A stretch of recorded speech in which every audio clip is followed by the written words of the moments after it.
Yeah. Oh no. Okay, the stream has started. For some reason, it won't record. It won't record. So I think it might just be that the card is full. So I'm gonna check that real quick. If I have too many videos remaining on the thing. Yeah, I probably have too many videos. So I'm just gonna delete those. Click the thing. It's still not Child working. knocking on the door, telling me that I'm gonna die in 12 days. Oh, raw. I think I'll just download the stream if it's not gonna work. Uh, Hello gamers. Today, we are gaming. So there's that. Today we are building the doghouse. I designed it. I've started to build it. And when I say doghouse, I think you'll realize that I don't exactly mean a normal sized doghouse because I did design a castle. And it does each story, the lowest ceiling height is 5 blocks. The highest ceiling height is 7. And there's 4 stories in one building and 3 in the other building. So it is pretty tall. And you may notice, first of all, that I didn't turn the sound back on. You may notice that it's really big. Right now, what I'm just doing is I'm repairing Bard's pickaxe because Bard has been slaving away for me, getting stone and stuff like that. So his pickaxe is almost destroyed, much like his soul.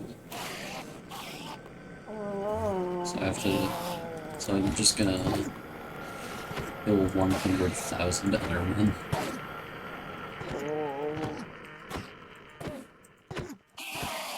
How are you doing there, baby?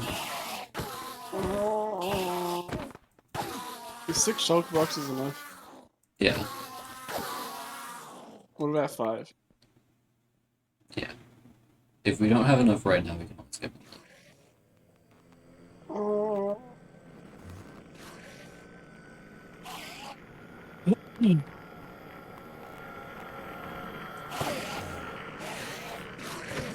It's so crazy energy.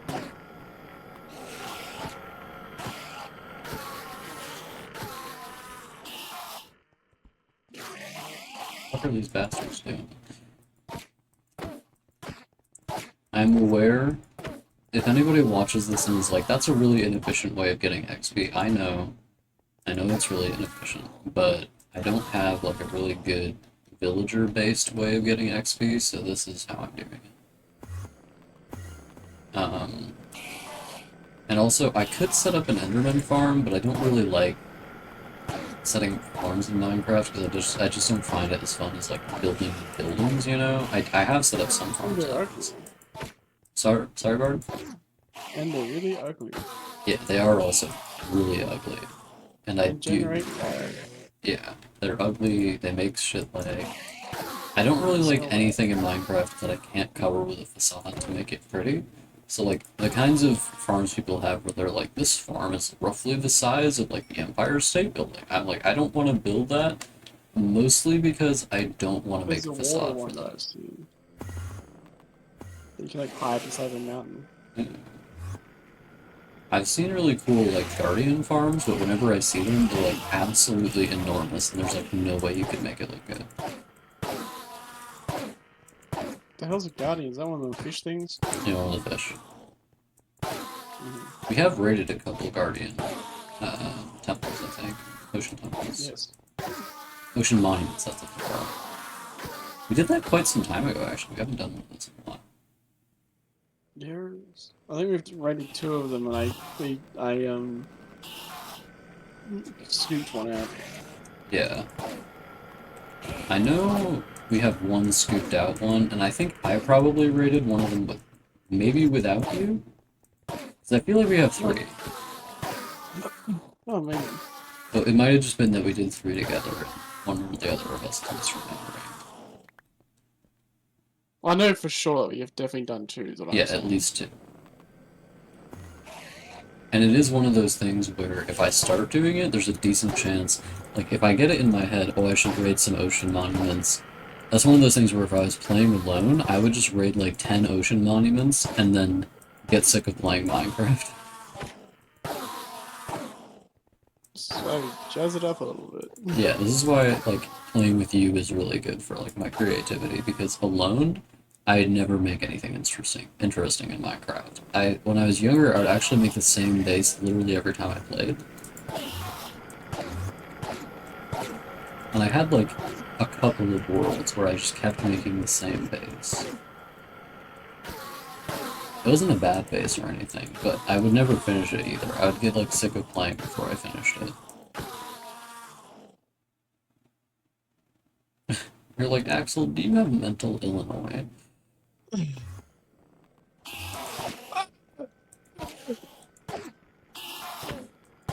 How big shulker box? But that's another thing, actually. I had one world where I just kept mining. Oh, that was the world where I just kept building villager houses as well. 9x3. 9x3. Bard, do you remember me showing you the world where I found a village and I just kept making it bigger until it was like bigger than any village could possibly generate? Yeah. But it was like all natural buildings. That one, 8,640 stone blocks. dude, So um, the big hole. yeah, that one I just had like a huge 2 block tall flat space deep beneath my base where I would just like go and mine it out for like no reason. So fun. Yeah. And that's the kind of thing where I would just spend all my time doing that if I wasn't playing with you, which is why I really appreciate the fact that you play with me.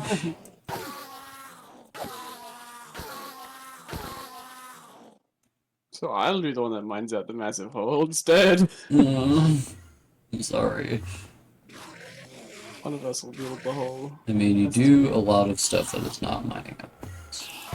Yeah, I need to make you watch Mass Effect 3 or play Mass Effect 3 because there's a bit where a science dude like does something and he like sacrifices himself because he has to like turn a machine on. Yeah. And before he does it, he's like, it had to be me. If it was someone else, they would have gotten it wrong. And then like it's very sad because you're friends with this guy for like the entire game, Yeah. entire series. You're like, everybody else, he's like, everyone else is an idiot and they're all stupid. He's like a fucking famous scientist. Oh, that's cool. Yeah, which is like, how do you become a celebrity scientist?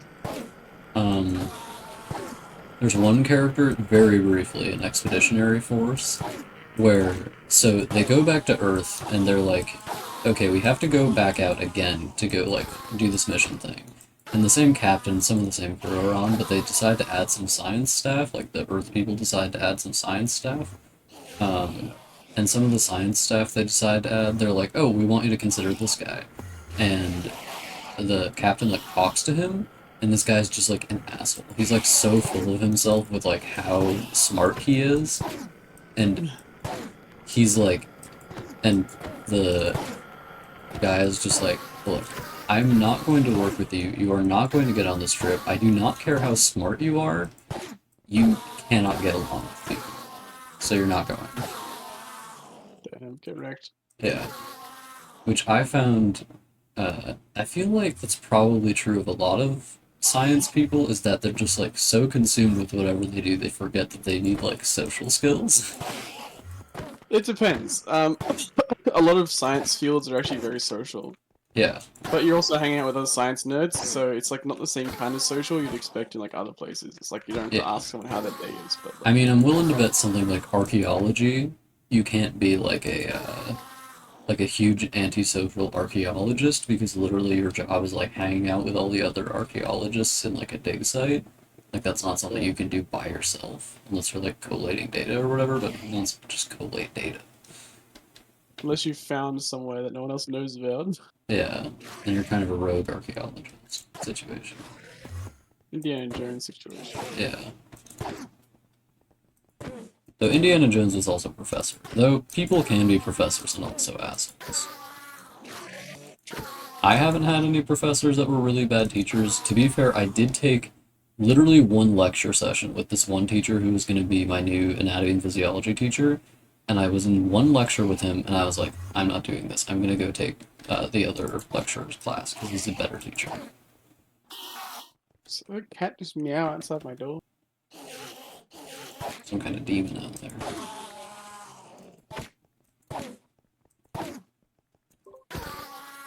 Oh no, it's the child. The cat meowing. Oh, it's a child. Same with creature. Yeah, some kind of creature. What was I talking about? Sorry. Hippocratic oath. Where it goes. No, you're talking about science. Science. Science. Ooh, It's oh yeah, just- with my lecturers. So in the first semester I took Anatomy and Physiology 1, and my teacher, I was like, I really like this guy. I just liked talking to him. I would just like go to his office hours to just like chat with him occasionally. 'Cause I liked talking to him. And then there was this other lecturer where I was like, he's got like a convenient time slot for me, and the teacher I preferred wasn't doing any in-person classes. But I found out I am completely fine with doing not in-person classes as long as the person who's teaching it is a good teacher. Even if the subject is difficult. Because I think a difficult subject more so demands the more difficult a subject is, the more you want to be doing it in person, I think. Yes. Because you need someone to like sit there and talk you through it, kind of. And it's difficult to do that over the phone. Or else the bugs engage. Yeah. Like math is difficult to do online because math is one of those things where if you don't understand it, you need someone to sit there and explain it to you. It's like looking up something about math if you don't understand it is really difficult. Like, how do you look up this thing I don't understand about the math and then like have an online teacher explain it to you? It still probably won't make sense. And then also, most teachers teach math in like a very specific way. So like you're learning a very specific way to do a certain kind of problem or something like that. So only your teacher can explain it to you. But if it's online, you have to schedule a thing to go see them, and then it's like a hassle to learn this one thing. And it's like I have to need to know this tomorrow or something like that. You know? Maths is like a 2,000-year-old subject, yeah. Sorry. And maths is like a 2,000-year-old subject, so they've been teaching it that way for a very long time. Yeah. And then like every teacher will want you to know a slightly different equation, right? So that's not convenient.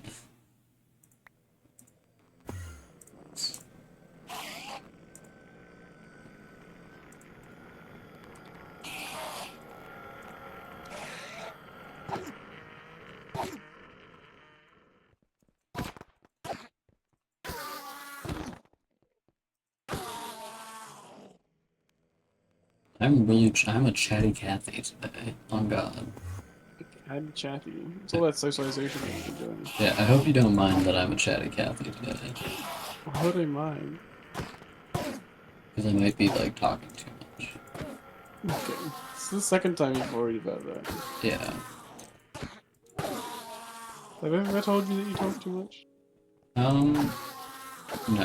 But I have like if someone is talking to me and they just like don't talk like back that much, my brain is like, well, I don't want to be talking about this, and I don't think I you am do that. facing a grey concrete wall. I know, There's Bard, no stimulation. Bard, going on in my that's not what I brain. was talking about. I wasn't talking about you. I was talking about something else.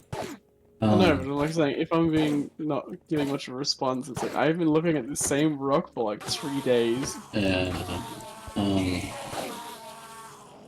it's just that like for me,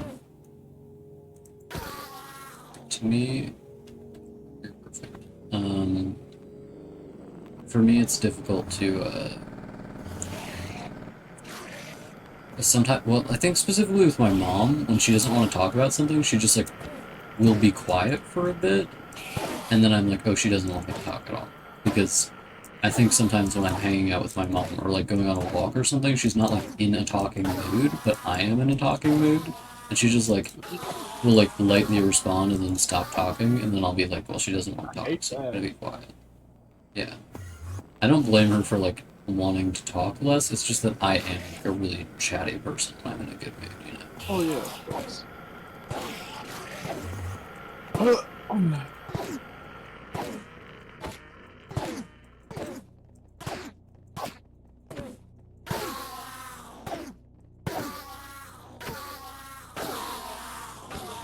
I went to the zoo today.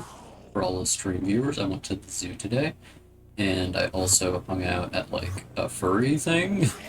There was a like small event in like a one of those like weird places where it's like a public cafeteria with a whole bunch of small restaurants in it, kind of places. Um, yeah, like a food court. Um, I went to one of those and there were a bunch of furries there who were talking. And I'm not like into the furry community or anything like that. My friend is, and I was saying, "Oh, do you want to go to the zoo?" And he's like, "Yeah, sure. I've got a furry event that day. Do you want to go to that?" And I was like, "Yeah, sure. I'll go to that." So I got to hang out there, talk a little bit. It was interesting, like listening to what other people were talking about. Because for me, I was drawing a map, so I was like talking about my map or my world or whatever that someone would ask about it. And only one person did, but you know. It sucks, like, really caring about something, and then, like, someone asks you about it, and they obviously don't care about it. It's just, like, asking you about it because, like, a thing to talk about, and you just feel like an asshole for talking about it. Um, but I was, like, listening to what other people were talking about. There was like, one woman there who was just, like, talking about, like, taxes and, like, mortgages and sewing her own clothes and stuff like that, and I was like, that is a real, genuine grown woman right there. You're worried that you're being an asshole telling someone about your story while some motherfucker's talking about taxes.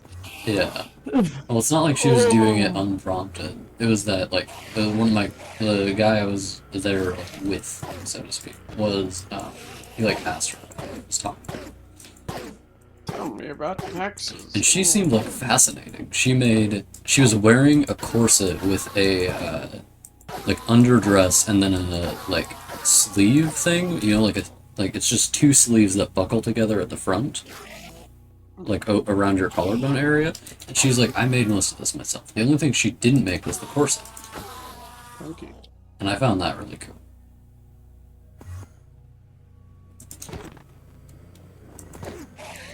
It was funny because she was describing her process of like deciding I want to make my own clothes, and she was like, okay, so these are all the specifications for it. I want it to be like loose enough that if I like grow or shrink a couple of sizes, I can still fit into it. I want it to be made of this material, and then she's thinking about it, and she's like, I just have to make this myself. Yeah.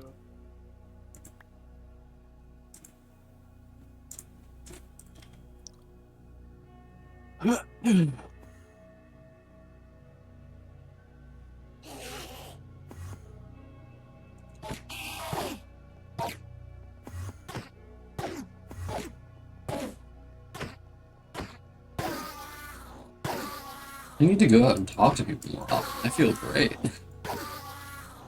I like That's the going one in. thing you need. I like going out and about, it turns out. Woot in the woot. I think it's just that I like talking to... Like, talking to new people I find really fascinating, because, like, you can just learn so much about them, you know? The old people, they got too boring. You need to find new people. No, not at all. But, like with you, Bard, I know I can speak to you about, like, anything at all I could talk to you about, and you would be like, yeah, cool, let's talk about this. But with new people, when I talk to them, I'm like, I gotta, like, learn this person's interests, and with you, I do, like, still learn new things about you a lot. But a lot of the time when we're talking, it's like, let's return to these topics we've talked about before. You know? Like, we return to topics a lot. But, like, having new topics come up is not as common because we know the topics that we both want to talk about most of the time, you know? I mean, that's great until you know too many people and you've had the same conversation 16,000 times a day. Yeah.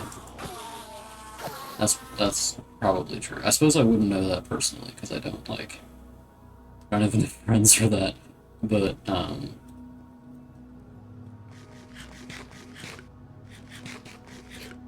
it would be, I mean, I would just, like, Swings and roundabouts. yeah, I was talking to the guy I went with, and he was just telling me about like renovating his house that he wants to do and stuff like that, and that was really interesting to me. We were just like sitting and talking about house renovations and decorations for like hours. Probably not Alright, like Grandpa. probably not like hours, but like 40 whole minutes of just like sitting there and talking about renovations. Are you still in the mine? No, I just left. Okay, where are you? Home. Okay, okay. I'm going home. Um, but it's interesting, like learning what someone else wants to do with like their stuff, you know?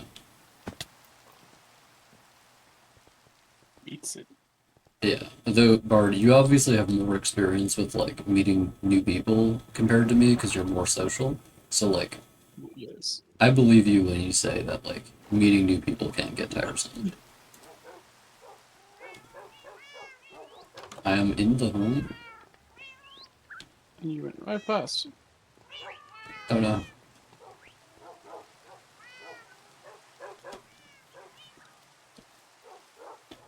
Storage. Storage. Oh no. One second, I'm coming down. Bark, bark, bark.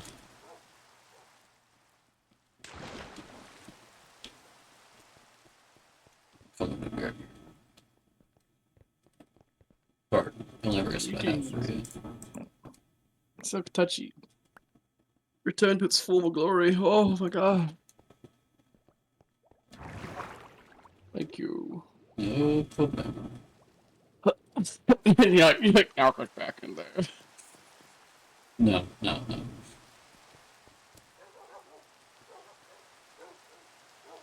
You could definitely help me build the castle if you wanted to. Maybe.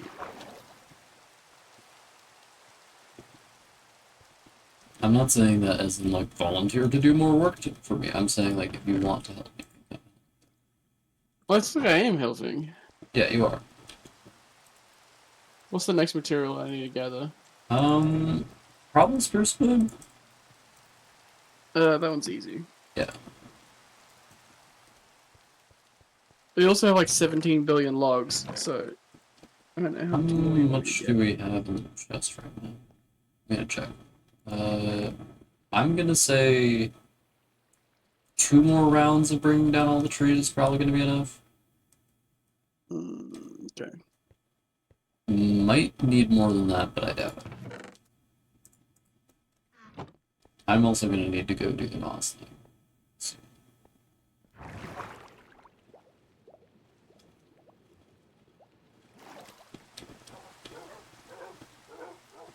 Have you seen the castle with the current state of having 3 walls? Oh, by the way, for the viewers, if anybody's watching, this is the doghouse in the first stage of creation. Obviously, it is not finished right now, but the doghouse is going to be a castle, a very large castle in the sky. It's gonna have a sky island around it. It's gonna take a while to make, but I'm pretty excited to see what it looks like at the end. Oh my goodness, there's some kind of demon in here. Grab one. Hello, my dear. Oh, Dark Eater, my dear. How's I call you? I'm always calling you this. yes. Oh, the stone, the stone boxes. You asked for it. Yeah, it's just like seeing them and being like, whoa. You didn't understand what I've been doing until now. No, I know. Oh, there was once a mountain there, now there is nothing.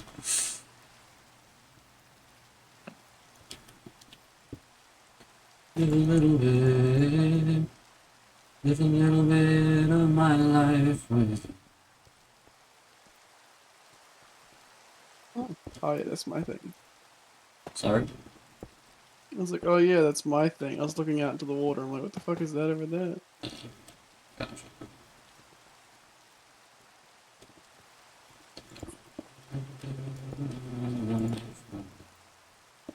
I don't think that's the actual lyric of the song. Gotta peel a baby. That's probably the lyric of the song. Uh, Gonna peel a falcon. It deserves it. Yeah. Fucking baby had a company, does it? You know what I'm saying?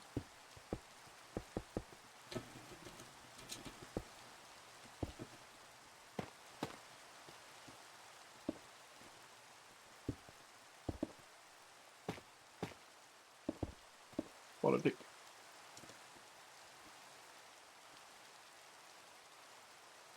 Oh, Bart, you know what I think about sometimes? I had this idea in my brain. You know, like, I think I might have already said this, but I think it's funny enough that a stream viewer might also find it funny.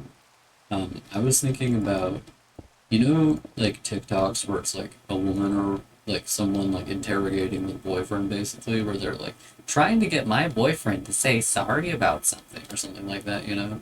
Oh yeah, those videos where it's like, if you just communicate like a human being, it's not be a problem. But Yeah, like, have you considered that your boyfriend might be an asshole if he won't say sorry about anything? Um, I was imagining one of those where it's like trying to get my boyfriend to say sorry about something, but instead of like him being like, I didn't do anything wrong, he's just like, oh, I'm sorry. And the video ends. amazing. You haven't told me that before. I haven't told you that before? Yeah. I thought I did.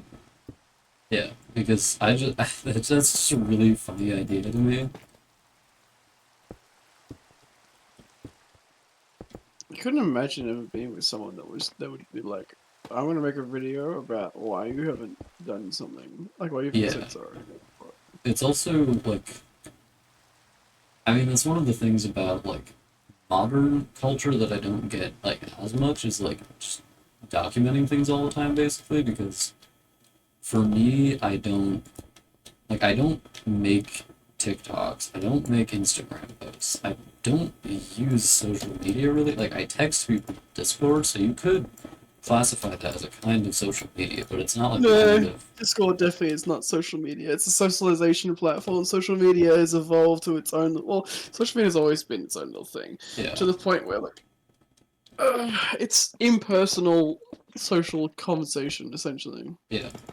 Whereas Discord is like very, it's like you're hanging out with your friends. Yes, Though you can with a choose tight. to do things that aren't hanging out with your friends.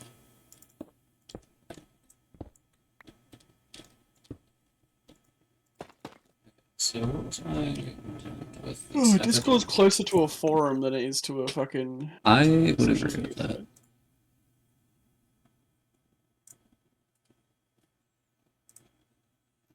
I would have to agree with that, yeah. Social media is like a cancer on the planet. A cancerous wealth upon the earth. Like it has done some good things, but also like that, like it, I mean, that's exactly what it was. It's healthy tissue that's turned into a tumor. Yeah. Think of Like it. I'm not gonna be one of those hermits that's like, communicating with the world is bad, or like the internet is evil. It's just like no, it's become like a fucking corporatized, politicized fucking hellscape. It's not run by people. It's just made by machines and robots. It's like the dead internet theory. I used to think is like, oh, that's just that's stupid. But then I've like just seen it slowly happen on Twitter. I'm like, oh, that's just how the world is. Yeah, it is just like it was the problem. One second, I'm gonna check something. So the viewers looking at this may get an idea of the scale of the castle that you wouldn't get from looking just at the blueprint because obviously I'm just going wall by wall, whereas with this it was me designing it, so it looks different, right? But I just came here to check this, which is three blocks per. Okay, so I three might blocks. just keep farming this wood because I also need to redo the charcoal at some point. Gotcha.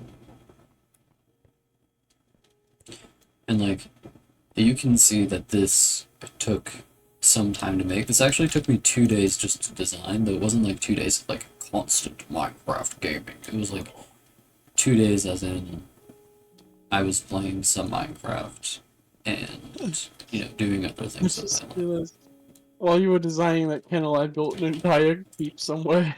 That is true. I do tend to build things way slower than you do.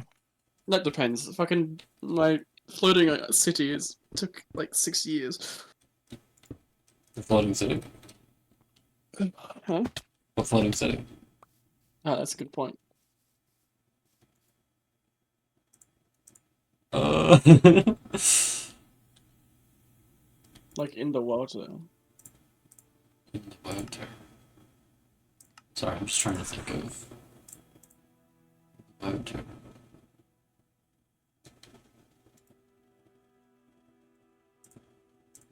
I think I got a boat over there. There's like a little merchant vessel, and then there's like Oh yes, your tavern thing. Oh wait, what do you the floating floating city. city? Right. What am I thinking of? I'm clinically insane. I couldn't remember what you were talking about. Yes, I do know what you're talking about. It just took a minute for my brain to turn back on. Apparently, my brain to turn back on. I don't know why Brian was off all that time, but Mm. kind of a weird like that.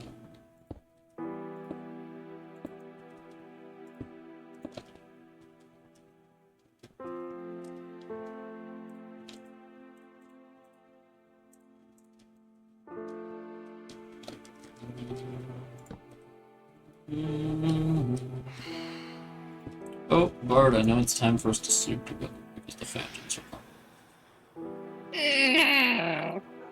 Sorry, that's not the noise that they make at all. My voice just went funny. coming. You're like, sorry, that was my main thought. I accidentally rolled an R and it kind of was wet as I had to fucking swallow, so I'm like, I'm always making these noises. It's the thing. yeah.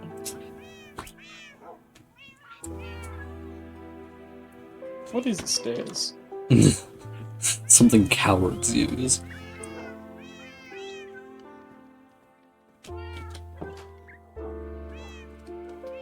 Oh, when you close the door behind you. Ooh. This castle is going to be absolutely baller when it's finished. Like space. Yes, like space. You know what I just thought about? Killing me. I just thought how cool it would be if we like kept doing this like every Saturday Minecraft thing for like years. Oh, yes. That is my intent, but I've never like succeeded in doing something like that for that long. You know? We need to figure out some way to do it though, where we can like steal the world, you know. Steal the world? Yeah, like we need a server file on like Oh yeah, yeah. a thing because when I'm living in there, it would make less sense to make a server. You could just have a world and then put like turn LAN on. Oh, that's true. Yeah. I don't think that'll be very difficult to just like download the world from Address because I do have backups of it. So we Yes. should just be able to open the backups as a normal. Yes.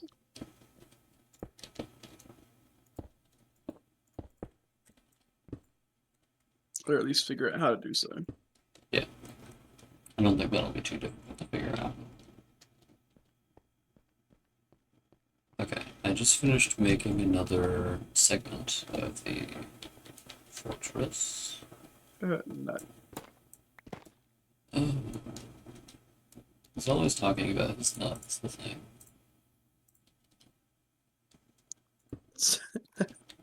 What? I just I should say slimy. Like that doesn't sound right. You're always saying this. Do not describe your nuts as slimy. Ladies, if he's describing his nuts as slimy, he's not the one. He does not have the one ring. He does not have the one ring, and you gotta get a guy who's got the one. You know what I'm saying? You know what I'm saying. Butthole. See, you know what I'm saying. Here. This is fine.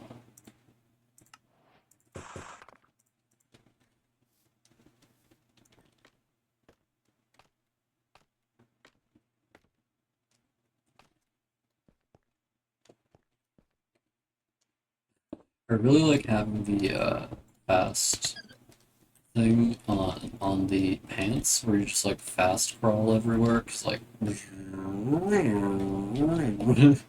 just feels so fast. I think that the what are they called? The underground ancient cities. I think the ancient cities are really cool, but the best thing to come out of the update was just being able to zoom around while crouching. Speed crouch. Yeah. Victor just came in and asked if he can play with us. You're like, no. That's pretty much what I said. You're like, look, kid, I don't know who you think you are, but I know that you're so I don't care. At least I hope not, Jesus. Yeah.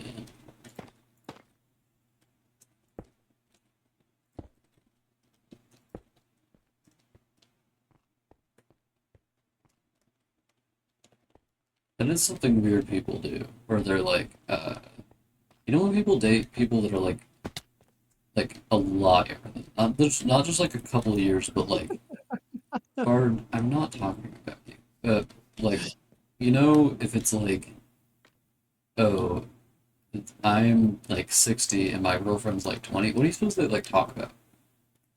Like, it's like, I don't know. Some before he talks about the Great Depression, Super talks about some shit on TikTok. yeah, I'm like, what do you guys like do with each other? You know what I'm saying? Well, if it's the other way around, he talks about like TikToks, but they're from like 30 years ago. Not 30 years ago, but like they're like a decade out of time. Hey, He's like let's an astrophysicist. talk about the old TikToks. Yeah. Relationship goals.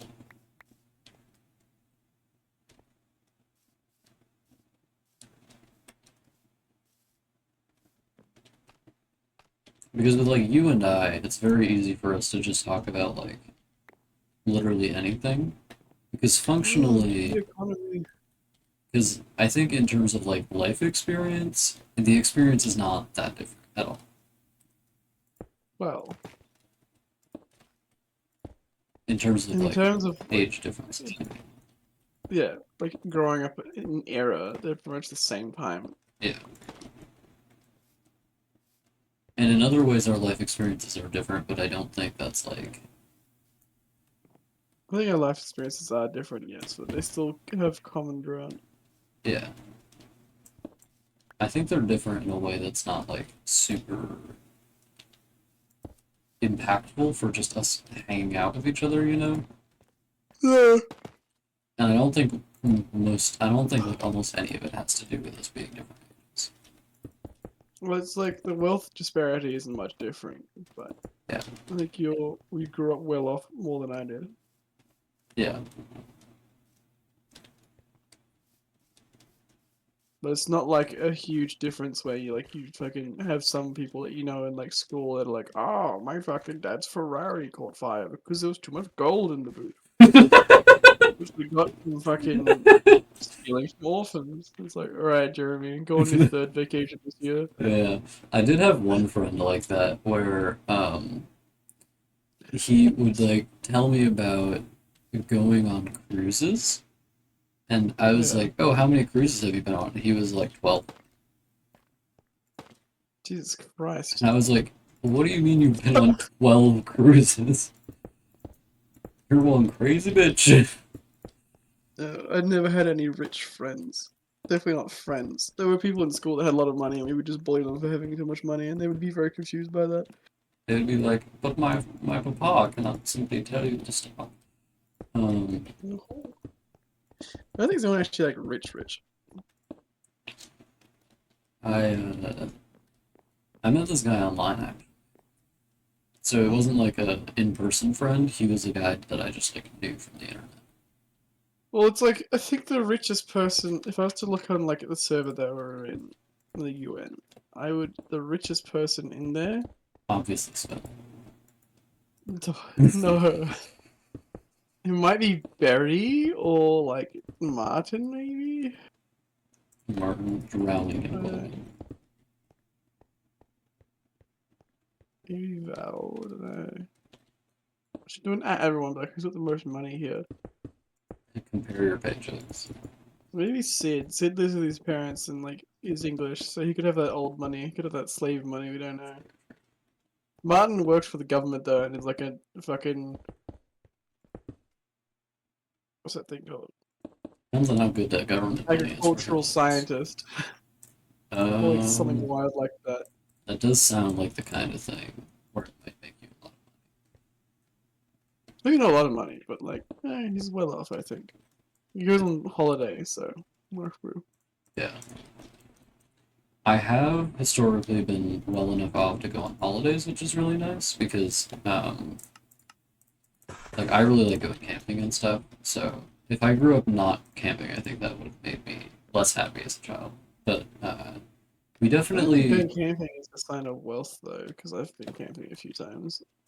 no, I don't think it is either. I mean, it depends on how much you have to travel to get there. Yeah, true. You go Um, camping the Swiss Alps or something. You know? I've definitely never done anything like that. My mom is also just naturally a pretty thrifty person, so even if she had a lot of money, which she hasn't, uh, we probably wouldn't have done like crazy expensive things. I think she's less thrifty than I am, just because I am like irrationally thrifty, but she is like still pretty thrifty, which is also I a good think word. Barry might be the richest person Yeah, in terms of drowning like people in family wealth, books. because his entire family works for the people that make bombs to drop on children. Oh no. No, he doesn't. He doesn't. He works for Pratt and Whitney, and they make airplane parts. Okay. We keep joking that he works They make the for children Lockheed Martin. destroyer. Yeah. Well, I ask Barry every now and then, how many bombs have you signed today?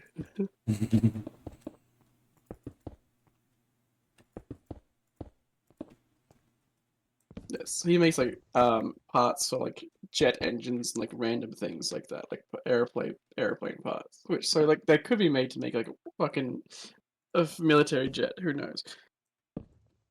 It is a company that is bought contracted by the government to make military parts as well as civilian parts. But like a lot of companies have military contracts, even ones you don't expect. Like you know, Glitter. Yeah, you told me this on back before. You can. Have I told you this one Yeah. before? Hey, yeah. I don't think I have. Go on.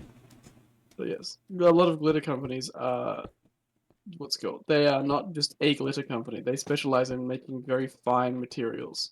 Mhm. So they're not just like, oh, we make only make glitter. It's like no, they have machines that cut products into very fine pieces, Yeah. which are used in like military flares and other things. So it's actually very hard to find out like who makes glitter. Mhm. Under military NDA. Yeah. Just finished another wall. Did I finish another wall? Yeah, I did. It's one of those Um, funny things that the government makes super serious and like hidden, even though it doesn't need to be. yeah. Super serial. Isn't that something Best said in one of his videos? Super serial. Probably. I don't even know who that is anymore. Like, I don't even know So what they you're released talking about. In video. fact, shut up. In fact. YouTube recommended me one of his videos, and I was just like, oh, he still makes those. But it was like the exact same video he made like prior, so I was like, why is he doing that? Yeah. I think he might be having a difficult enough time in his personal life that he's having a hard time making like new creative videos. Well, he's been doing that for like a few months now. Sort of. He's like been having troubles like making things for like 8 months now. Yeah, well, when your girlfriend has some sort of like big health issue, I think that must have a severe impact on your Yeah, there creativity. was stuff before that. Yeah, Something like a mental health crisis as well as like a health crisis. this is always doing this. But hey, if you push everyone away in your life, that's what happens. Yeah. Who could have seen it coming? Not I, certainly. I never saw the world. I never saw the inside of his I ass. don't even know how this song goes. Does it Never go? lost control. Does it go? I never saw the inside of his ass. Yes, that's how the song goes. It's This nice. is what Ziggy Stardust meant when he sung that song. Yeah. Hey, Grizzly. Who's a good boy? Who's a good boy? Who's a good dog, Grizzly? I know a good dog when I see one, Grizzly. That I do. That I do. That I do. That's a good looking pooch. Good looking dog and no mistake. Grizzly, why do you Okay. still have your walking collar on? I have to take this thing off real quick. My mom just got like so sick of putting on this like dumbass choke chain that James bought it because he hasn't like had dogs that much. Mm. And it's like a really bad choke. It's really difficult to put on. And my mom just bought like a normal What clip even clip is a one. choke chain? A choke chain, the idea for it is that it like has prongs that like stick into the dog's skin and like press in if the pressure is increased. That's So like horrible. if you tug on the leash, then the prongs press in a bit, and the dog's like, I gotta go. See, we've always had a harness. Yeah, You put the dog in the harness, and you pretty much have control of its arms and legs. yeah. I don't. I mean, just instinctively, a harness somehow feels worse to me, even though I just know that it's not. You know. How? That's why I'm saying instinctively it feels worse to me, even though. I know, but Because like, what is the instinct? because I'm like, I don't really like the idea of like wrapping the dog up in something like that. You know. It's like well, it's like 4 points of contact over its whole body. So when it pulls against the harness, it's not that it's like anything's digging into the creature. It's like it can't I know that it's like push even away. pressure, so It's more gentle on the animal, and you have more control over it. yeah. Also, I So like think when it's it saying just something, sounds you like it would pull. be When it's more like, difficult to put on. no. It's like a H. You put it on the ground. The dog takes his two front legs into it, and you pick it up and you clip on his back, and he's got a harness. Okay, gotcha. I understand. It's not like a BDSM strap, fucking. I sure hope not, anyway. No. Yeah. I mean, if that makes you more comfortable, like, when you live here, we can get a harness for Grizzly, but No, it probably would. It's an old man now. it's an old If dog. he's used to doing something the same way, like every time, I'm not gonna change it for him. Yeah, I think it is also less painful for a dog than it would be for a person, just because dogs have, I think, their, like, under fur coats are just, like, make puncture less painful, and it's not like a puncture because it doesn't even go to the skin. But you know what I'm talking Can dogs even feel pain? That's the real question. about. I'm pretty sure they can. It's not even a question you have to answer. Sorry. It's not even a question you have to answer. Are dogs even real? Okay, the fucking spruce chest is pretty much full. Okay, gotcha. I'm just going Would you like me into. to bring a shulker box up? Please do. I'd appreciate that. Okay, you're gonna make a new shulker Just box. repairing my pickaxe right now. I didn't make a don't have any. Oh really? Hmm. I didn't go down there for it though. Gotcha. Is brown only made by Coco? Yeah. Far as I know. I'm making brown all the time though.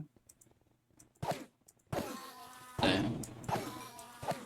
You're so powerful. Needs to be for real.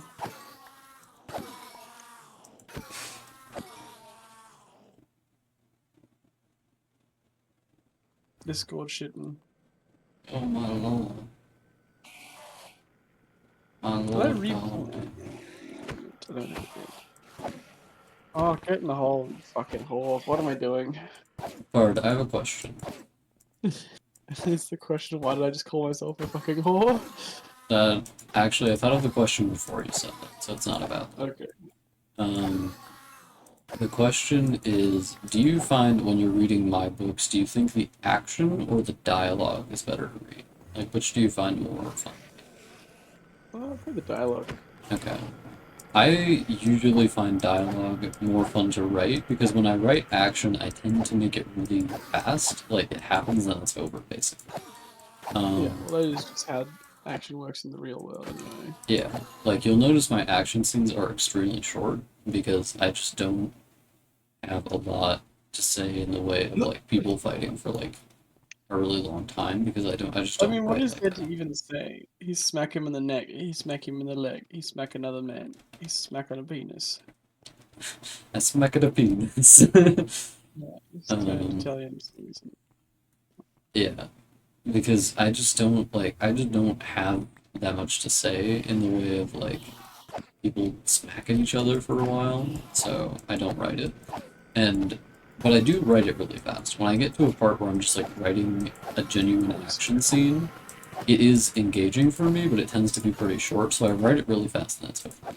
Um, when I get a good dialogue scene, on the other hand, I can write dialogue where it's like one conversation for like absolute years. Like some of the conversations, if I wrote them completely naturally, they would go on for a really long time. And I just have to like look at what I'm doing and be like, did this? I can't just sit here and write dialogue for the next like 1,000 years. Why not? But I think some readers just want action more so than I do. That is, Go read an action book. yeah. And I think Bloodbound probably needs to err more on the side of action than it does right now because right now it probably errs too far from it. Well, I mean, depends on. I don't think that really matters. I think you should write the book and then the audience will like make itself. You know what I mean? Yeah, Like but I don't want obviously, it to have like a really narrow appeal. You know, I want it to have a broad enough appeal. that is true. I mean, I think there is enough action. There is still a lot of action in the books. Yeah, I think I probably need to start the book sooner with action, but and just on a personal level, because of the basic structure of the books, where what is it? Every single book starts. No. The second and third both start with someone being a recruit, so necessarily Battalion 4 is not going to go into combat immediately.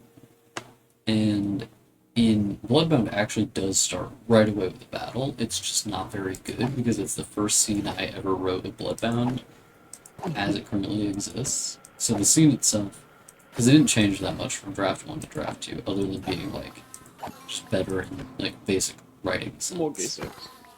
Uh, and the Wargames part, obviously. But I thought that went without saying, but since you brought it up, yeah. Um, Bloodbound does start with action, but it doesn't have a lot of action. Probably less than the other two, actually, because Dusk's part of Iron Woven has a lot of fighting And good start. and Goose. And,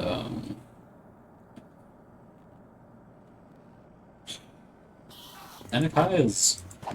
I would say Anakaya's part of Bloodbound does have more action than Waresi's part, but it's not battles, Well, I think if you and a lot think of it's about not even this, like fighting. action can be more than one thing. Like I think there's more actions than just like people having a fighty cuffs war battle time. There's a Fisticuffs, lot of yeah. things that are action. Like I would say the Blizzard scene is an action scene. That is exactly what I was thinking of, actually. Yeah, there you go. And there's also the scene where, Straight up. like, where Locus tries to, like, bash her brains out on the concrete. Yeah. That's definitely an action scene. It just doesn't last very long.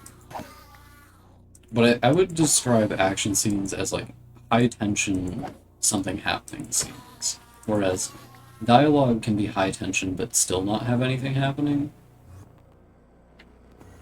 Like, there's one scene in Iron Woven at the end. You know what I'm talking about, Art. I'm not gonna, like, explicitly say it, because somebody who watches this stream might actually read it. But,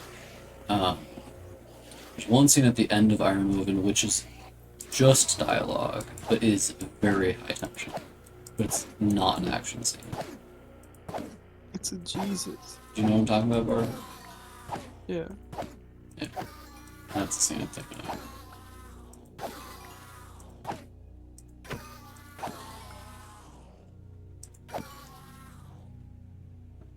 And I find that kind of thing really fun to write, though the more high tension my writing gets, I think the more difficult people find it to read. because when I write things in a high tension scenario, I try to write them in a different voice basically than when I write things in a low tension scenario, so that it captures more attention, it makes you think a little bit more. But a lot of people find that style of writing really difficult to read, I've got. And you punched me in the head.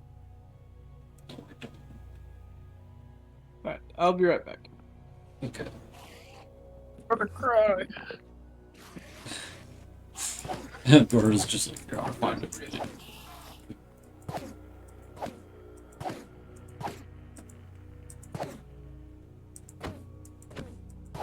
I try not to be too like unclear when I'm writing that kind of thing, but like I just accidentally, I'll just like because my natural writing tendency is to say less rather than say more. Because the only thing William Shakespeare ever said that I think was truly incredible is brevity is the soul of poetry. So I try to say less with more as much as possible, especially in high tension scenes. So things tend to get pretty unclear because you don't really know. Sometimes it's not super clear what's happening. There were two people who read the end of one of my books actually and didn't know who died because it just. For me, the context clues are really, really clear, but I guess for them, like they wanted it to be way more clear, and I just didn't deliver on that. And I didn't. A part of me is like, look, that's just if you can't get this thing, I feel like it's simple enough, so I feel like that's kind of on you, you know. But on the other hand, rationally, I gotta be real and just be like, well, it has to have broad appeal for it to be interesting to a lot of people. So I have to like dumb it down enough that people want to read it. But my favorite style of prose is very simple, like Chuck Palahniuk stuff. I don't know if I'm saying his name. It's Palahniuk. I think it's Palahniuk.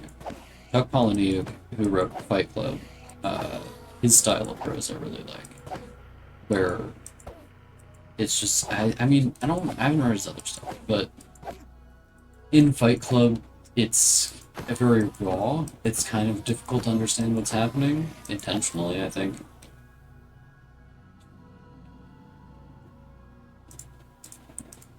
And I do like reading that stuff.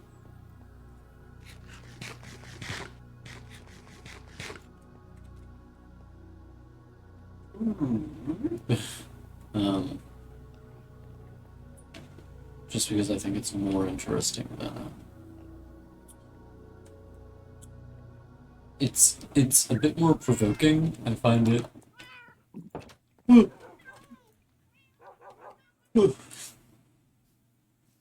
I find that engages me more as a reader to like have to like really ponder what the writer is saying, you know. And I'm also not the kind of reader where I'm really bothered by like small word things.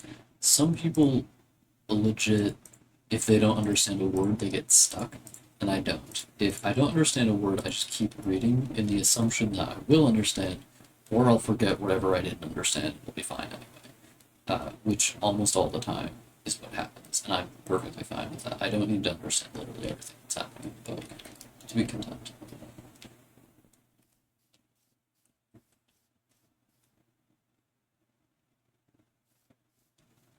I'm going to do this side next.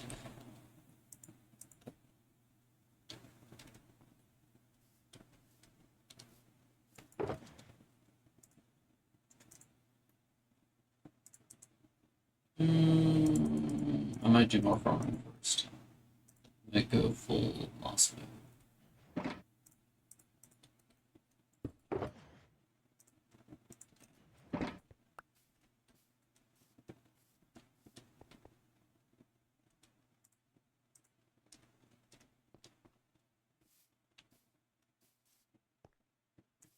But yeah, when I'm writing, I like to. When I'm writing action particularly, I like to make it dramatic, and for me, drama is a different kind of prose than normal prose. So my normal prose is very basic, I think. The thing people are confused by the most in my normal prose is pronoun use, and I think that's because most people, when they see they them, their brains just kind of short out a little bit. I don't have anything against these people, but I think that is like a them problem, not a me problem. When they see they them, their brains just go buh, buh, it's buh, and it's like, look, it's not that complicated. Just think about it a little bit, and I think you'll understand it just fine. You know what I'm saying? Like, it's not that difficult to understand what someone is talking about when they use they them to refer to people.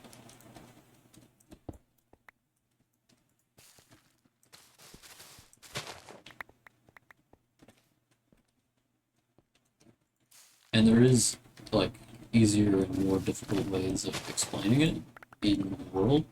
Personally, the way I have they them being integrated in my world is what I like to think is as a pretty like a grounded approach, acknowledging that uh, like having acceptance of non-binary genders is cultural and not like and not just something that like comes with society because there's plenty of societies that don't. But in my so in my world, when you see people referring to someone with they them, you're usually referring to someone who is Taysen, and Taysens are different biologically than other people. Taysens just physically, you can't really tell the difference between sexes just because they just don't look different. Um, and they don't have that many mental differences either. Like they don't have a sense of gender at all, which is why they don't like. Which is why people usually refer to them that way. Most of their languages don't have pronouns for he and she unless they're referring to someone who is not Taysen. I read been explaining Taysens to no one. Well, Sorry? I just made noise. I'm Breakfast of Champions, Ooh, what do you have? ice cream and Red Bull. Yeah. No, actually, I do have ice cream and an energy drink though. Ooh. I support this movement.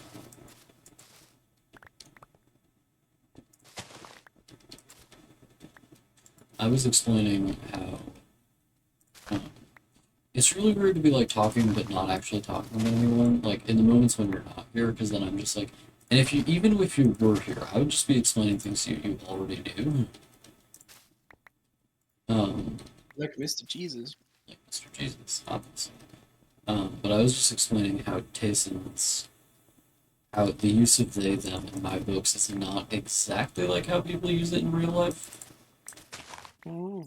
Because in real life, when people use they them, they're referring to someone who's non-binary. But in Palantir, they don't. I mean, they have some binary trans people, but they don't really have non-binary people the way we do in modern day real life. And this is not because I believe that people in medieval times weren't non-binary. I just think it's because or didn't have like if I think it's a matter of culture in that if you don't have an established culture of doing this thing, not many people are going to conceive of doing it. You know what I'm saying? Like if you don't have examples, it's hard to just come up with being non-binary Ah. or come up with identifying that way and asking people to call you they them because that's it. It would I think it would be like strange for other people, especially if you're like the only non-binary person they know, Yeah. which is also true.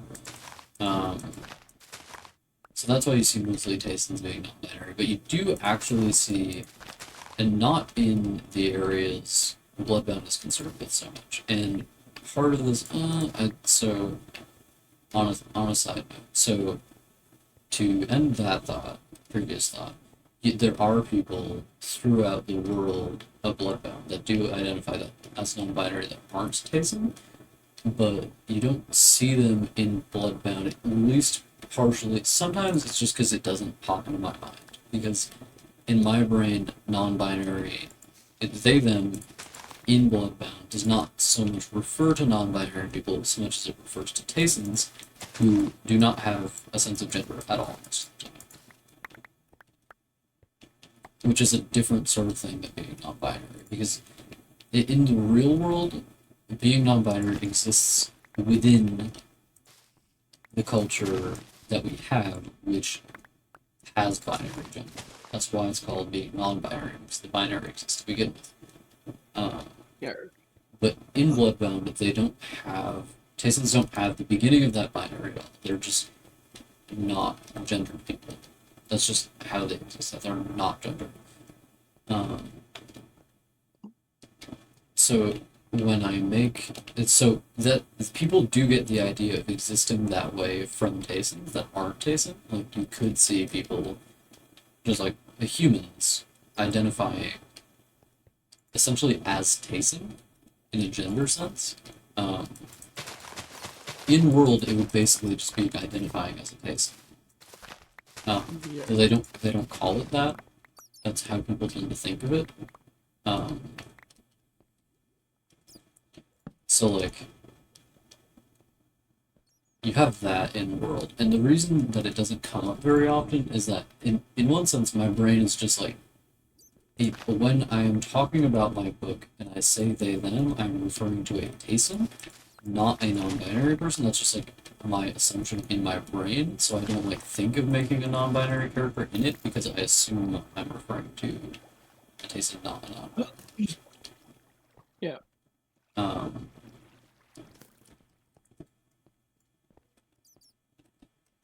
I saw a post a second ago about someone was talking about uni life, and they post like a mood board essentially, or like a bunch of stuff where they're just like drinking coffee at like a cafe with their like new laptop and a bunch of other stuff. And it's like that is not uni life. Yeah. And someone else posted it like somebody like is like doing a bunch of like smoking and drinking and like doing a bunch of other shit where they're just like freaking out. Yeah. The Tayson, what was I gonna say? Punch me in the head. I don't want to. I was thinking about something like you wouldn't believe. Non-binary taste. Non-binary people, and part of the reason you don't see them in Bloodbound is that Not real. it's that I think it would be more confusing for readers, and not all readers, because obviously some readers are LGBTQ, and that's probably going to be a higher percentage of readers than for your average fantasy novel for Bloodbound's audience, if indeed it gets a big audience, because it's obviously like a queer book. I'm saying if because I don't know. I know I'm going to publish it eventually, but I don't know if it's going to be popular. Yeah, but if I know every person I know about it, then it'll get a big audience. Yeah. Like, by the time I annoy every single person in the United States and Australia, There'll be an audience. Yeah. So I think it would be, like, less confusing for those people to have not they them both refer to Taysons and to non-binary people who are not Tayson. But the way I have of trying to express that complexity in gender is having a Tayson, a genetic Tayson, in the world identify as a female or as a girl when she is Tayson through and through. That's what I've been saying. So you know how I said before about non-binary people being not real as a joke? That reminded me of the fucking Altered Carbon author and how stupid he is. Does he think non-binary people are not real? He said in his novel that they're not real. But there's no How? non-binary. There's no transgender people. Sorry, not non-binary people.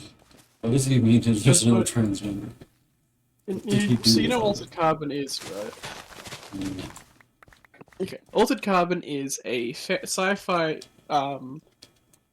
movie, well, show series, not movie. Why did I say that? It's a book and a series, a okay. TV series. It's about a future where people have figured out that they can store human consciousness on a thing called a stack, which goes in like the back of your neck.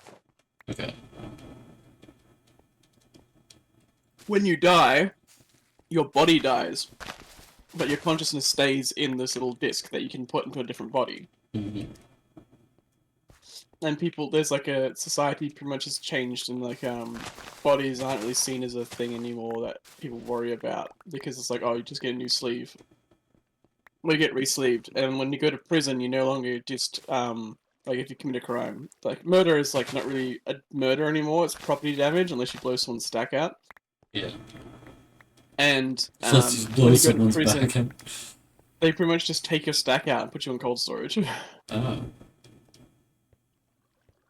Well, that's kind of fucked up. Yeah. But the whole universe has like a whole bunch of thing, and then like in universe, there's a thing that happens where people's stacks aren't the same as their bodies, and it takes people like a long time to get used to it, or they won't. They'll have like psychiatric problems because they're not used to the body they're in. Yeah. And the author of this novel series is like, "Oh yeah, trans people don't exist in this universe." And it's like you literally have gender dysphoria in your book. That Like is there's a funny to me. whole thing. There's a thing in the show, but I'm not sure if it's the same in the book where someone is like, there's a little girl gets put in like this old lady's body, and she's like, "What the fuck is going on?" Um, that's kind of funny to me because Brandon Sanderson, a Mormon author, wrote a book that is more intentionally wrote something where a character who essentially keeps coming back to life, and every time she does, she comes back into a different body, which is exactly like that basically. She comes back into a male body, and she is still a she, and the only reason it comes up is that like somebody mentions, oh, she came back in a male body and she was really annoyed by having whiskers, so she always gets them shaved. Okay. And it's just kind of funny to me that a Mormon author is capable of being more like progressive than a sci-fi author, right? Yeah. But Brandon Sanderson's not exactly a normal Mormon author. Richard Morgan. Imagine being called Dick Morgan. Couldn't be me. I I wonder if had he's written anything else. Ah, I know why he's like this actually. to. Why Richard Morgan's like this. He's from Turf Island. Um, I'll do it.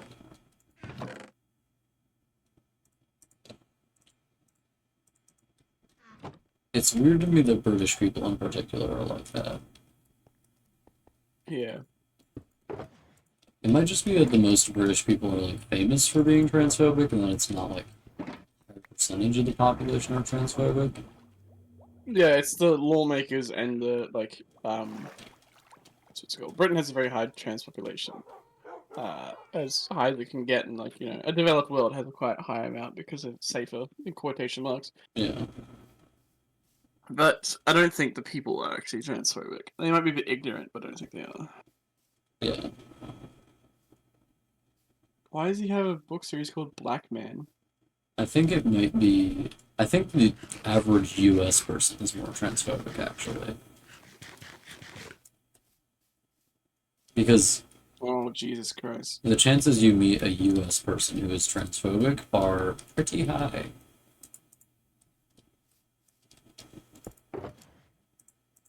So I just clicked on a book written by Richard Morgan, called 13. Hmm. It's called, oh no, not called 13. It's called Black Man. Okay. Carl Marsalis is a selectively bred human genetic variant known as 13, characterized by high aggression and low sociability, bred to serve in military capacity. Hmm. Why is it called Black Man? I don't like that. This seems like a racist novel. I'm not going to read into it, but Maybe I just... think before you title that.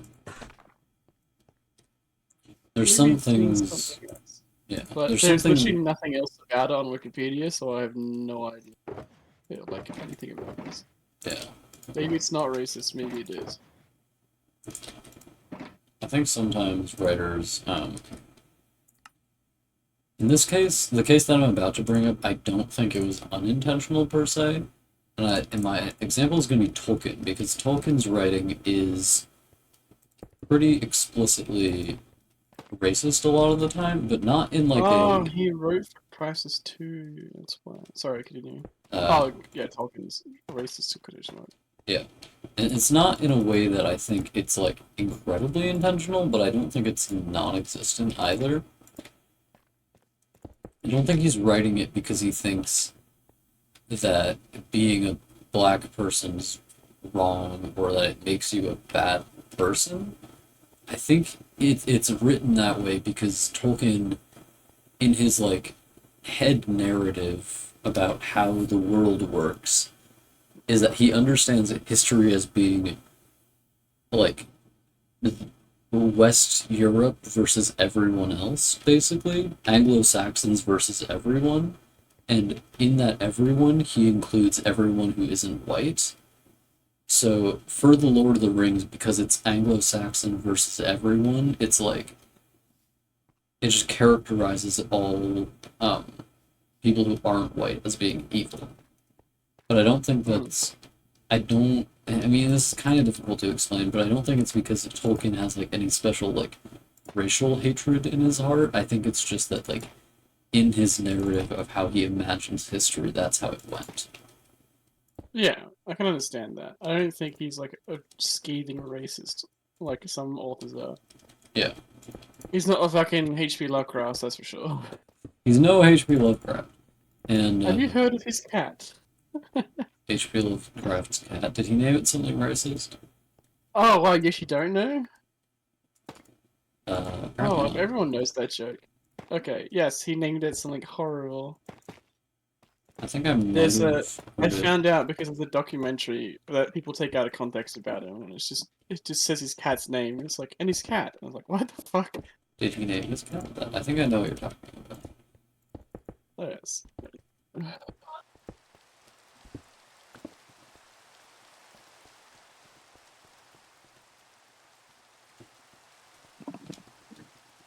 I got beaten. Oh no.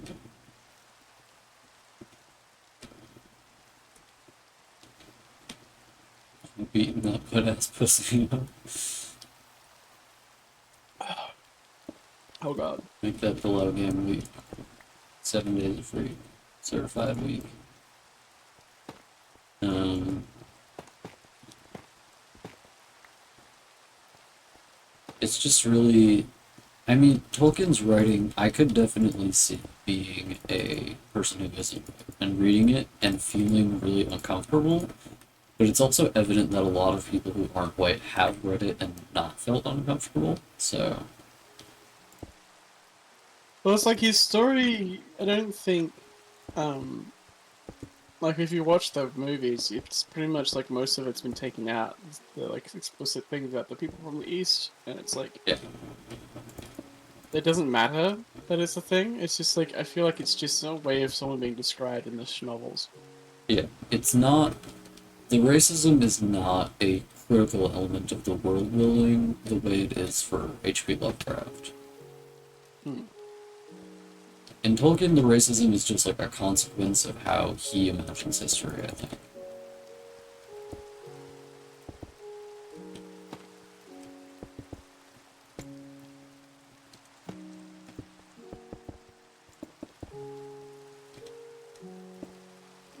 That reminds me of the fucking there's a scene in It. It's a gay bashing scene, and it's like people were saying that Stephen King's homophobic because he wrote that. I'm like, that's not how that works. But also at the same time, you didn't need to put that in there.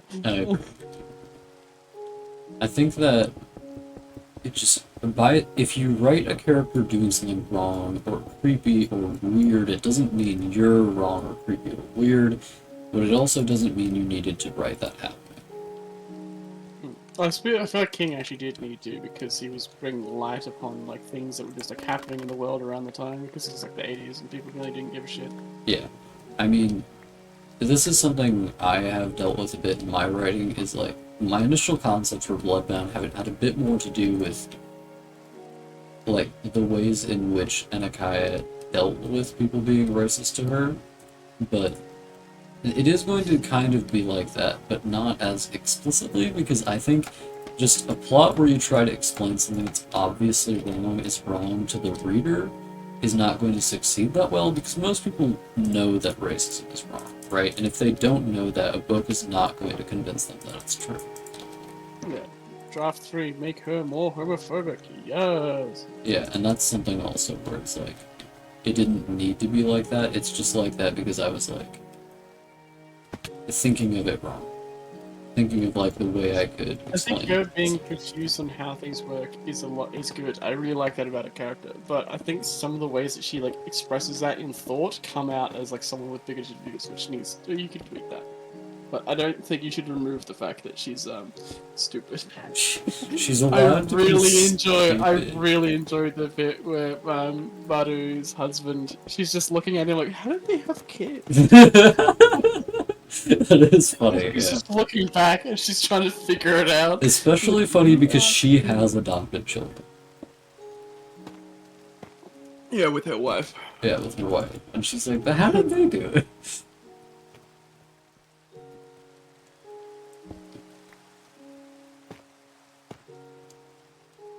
With her wife, she does not know, it's her wife.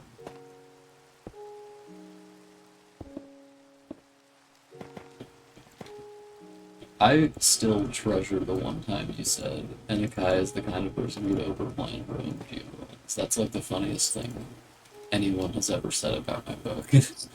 Oh, yeah. Are we married already? Yeah.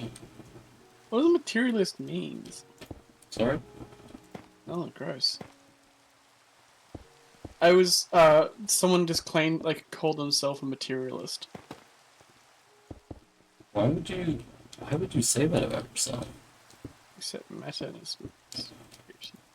I don't know, but I'm just reading what that really means to call yourself that. I'm like, why would you? Yeah, why would you describe yourself that way? That's just being like, I only care about things. I It's am like, vain and vapid and selfish. yeah, like, because we're living in a material world. And I don't know. Material girl. Material. Please tell me you've seen the fish. Probably.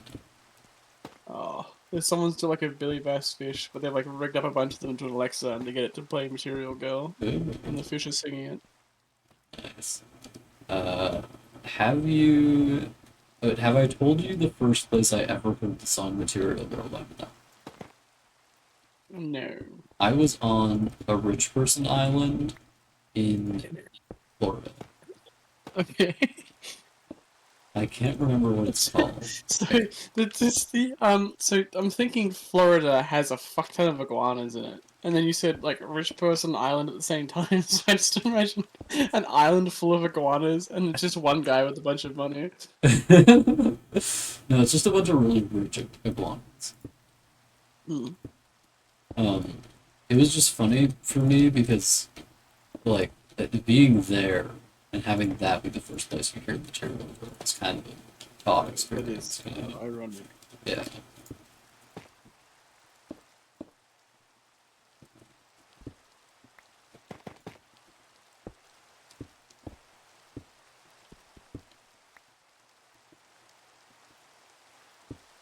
As we're living in a material world, and I'm a material girl.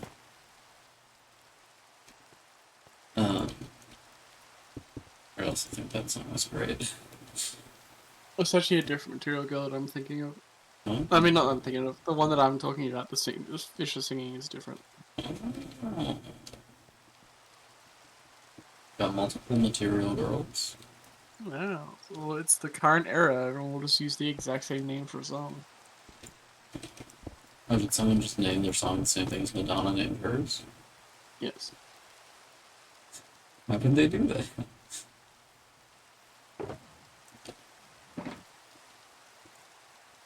Someone's just like, seething about the fact that Madonna had a good idea.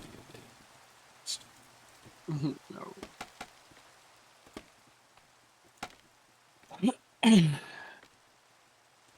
Oh, my fucking fingers. Boys may come and boys may go, and that's alright with me. Music sampling is strange. Because I like certain music sampling seems fine in like hip hop songs and like other things like that. Yeah, that doesn't really, I don't really mind. That's cool. Yeah. What I don't like is when a new pop song will come out with just like the whole ass song of like a different artist, which has Oh, happened because there's a song by somebody that just has David Bowie's "Let's Dance" just like halfway through their song. So it comes on the radio and you're like, oh hell yeah, this is fucking David Bowie, and then it starts playing this other guy's crappy music. I'm like, what the fuck is this? this guy just like stole David Bowie's song. No, it's like sure they probably like paid the fucking studio for the rights or some bullshit, but like, why can't you just make your own song, man? Have your own ideas, though? And it's like hip hop has a different culture and like surrounding reason why it's sampling's a thing in hip hop, and that's because of they didn't have like the uh like materials, knowledge, research, it's like the wealth that you would need to like actually produce your own like music and like beats Yeah. to go with their music. It's like obviously they did make their own music and stuff. It's not what I'm saying. It's like there'll be like samples from like other songs in a hip hop song or like something like that because it's like just how the thing worked. Yeah, I could definitely see, like, the image I have in my brain is like a bunch of like teenagers in like a public studio or whatever, hanging out and making music on. Well, this is something that apparently happened in Britain. Is that they would have like public recording equipment or something like that, so they could just like make Kind of. music in a public space for yourself. I That's how think they music make shouldn't grunge, be isn't it? gatekept with. Music is one of those things that very much is gatekept when it comes to people like, oh, skill and technical know-how. It's one of the things that annoyed me with the conversation I had with my sibling, where they were talking about a song.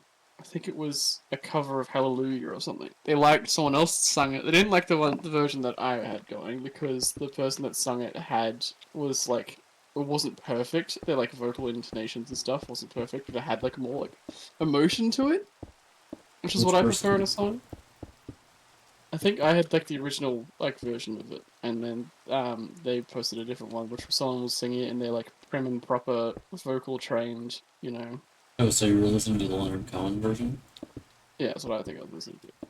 Oh, But they put a different version on, and I'm like, and they're saying how much it better is because it's like has the right pitches and everything. fuck off with your pitches. I'm gonna listen to Leonard Cohen Yeah, say whatever he wants. that's what I'm saying. Like, I don't think it fucking matters. Yeah. I There think is a no lot of like vocal quality music. is in the sincerity of the performance as well. Yes. And like you get better at singing the more you do it, so Yeah.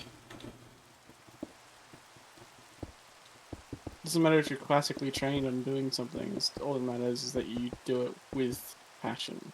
Yeah. And I think Leonard Cohen probably did have sort of like formal training in music. Oh yeah, That's most just a definitely. I'm not that's just a saying he's guess. untrained, but like he's like voice breaks or like he doesn't sing in the right key or The vocal something quality that is they had. definitely different. Yeah, so I'm saying. I don't like that version as much, I think just because whenever I listen to that version, I always think of the one version that I like a lot, which is the one we have on our playlist. I mean, we have both versions on our playlist. Yes. We have I mean, this conversation also happened. I was Jeff complaining Jeff Buckley. about the Montero albums, one of the songs I wasn't listening to is the Maya Cyrus one because I think that her voice doesn't sound very good because it sounds like she's in pain. Cyrus? Huh? Who's that? Miley Cyrus. Miley Cyrus. I heard you say My Cyrus, and I was like, My Cyrus? Sorry, I'm Australian. I speak too quick. It's too fast. Sonic the Hedgehog. Yeah, running away from my nightmares. What's the thing to say? I don't know. There's a lot of things that the Sonic meme would be, and he says things. There's one that's like, running faster than the speed of light means I'm always in the dark or something. It was something stupid I like that. love that. And it's like a picture of him smoking a cigarette or something. Yeah, probably. Let's go.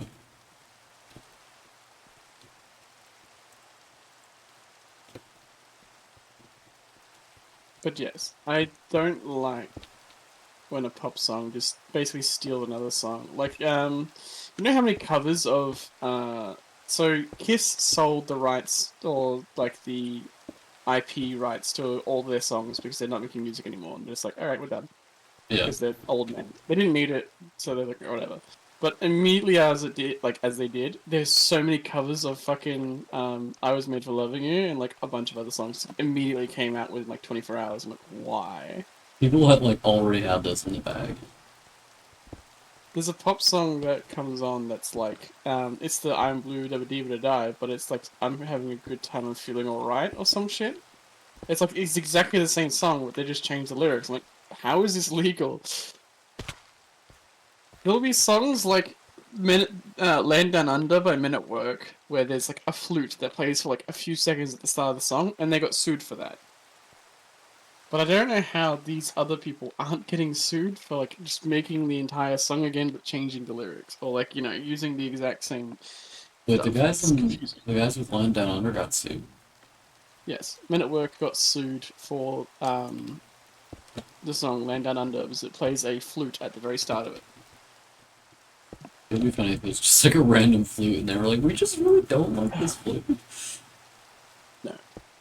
I'll go find out what it is. I do really like that song. Probably just because I listen to it a lot. Yeah.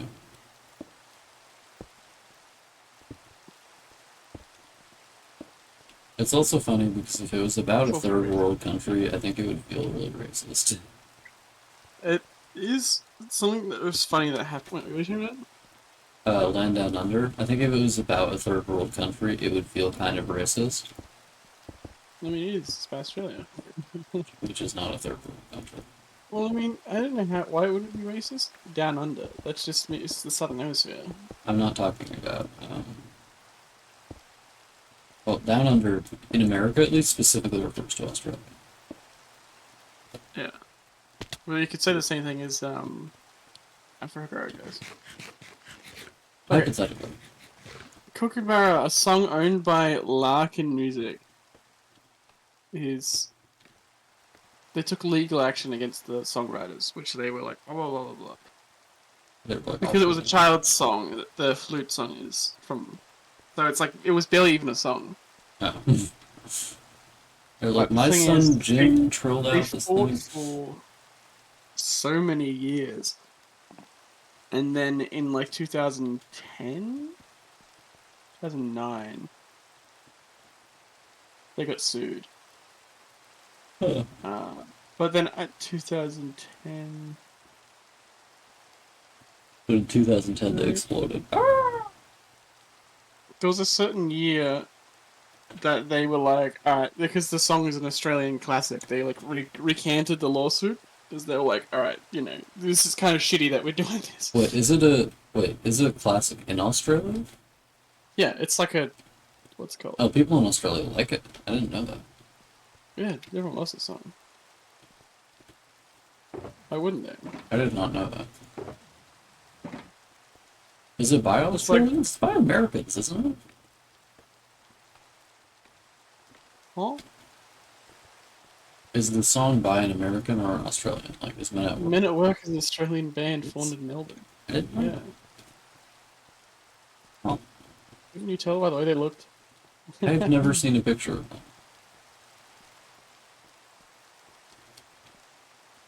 Um, that's cool. I didn't know that. Huh.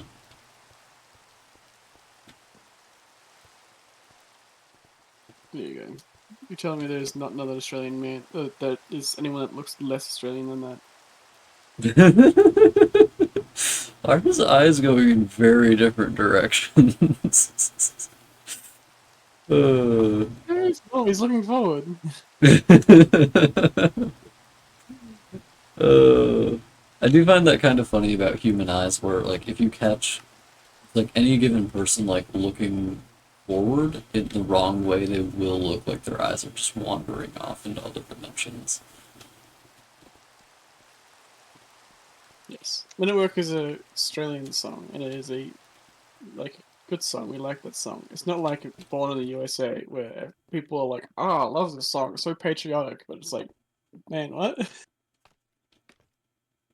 I've never, no, I haven't from the USA. I just don't know what it sounds like. Like I can't summon it Bruce off the top of my Springsteen. head. It's a Springs. satire. A lot of the songs that came out in around the 1960s during the Vietnam War were satires being like mean to the American government. I can't imagine that. You know, like Fortunate Son. What was that? That's the other thing.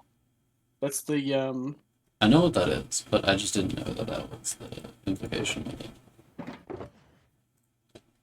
I also have not heard it, to my knowledge.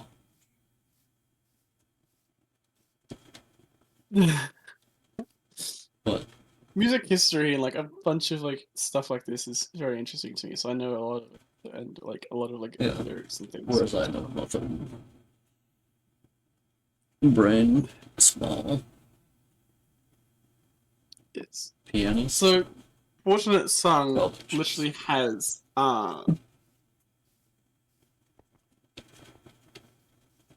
it's pretty much about Vietnam. Yeah. Or like just going to war. You It's can anti listen to it after the stream. yes. Like There's a lyric that's like oh, I'm not getting out of this because I'm not a senator's son. Some people are born with a silver spoon in hand. Lord, why don't they help themselves? It's an anti-war song, but it was used during the Vietnam War. And people were like, yeah, I love America. I love America. This is pro America. And Born in the USA is a satire as well. Yeah.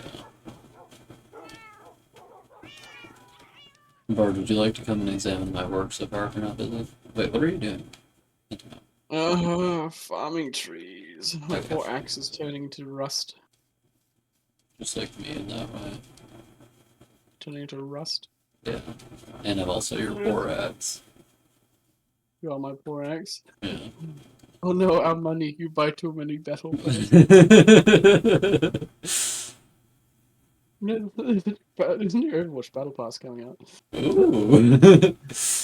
You start rubbing your hands together like a cricket. Like a fly. Yeah, I like a cricket. Not like a cricket. There's a fucking TikTok that keeps going around where it's like mama's boys and like dad's boys, and then there's one like men raised by flies, and it's this guy just rubbing his hands together. Oh, more walls have been built. You may notice that on the inside there are less of the staining blocks.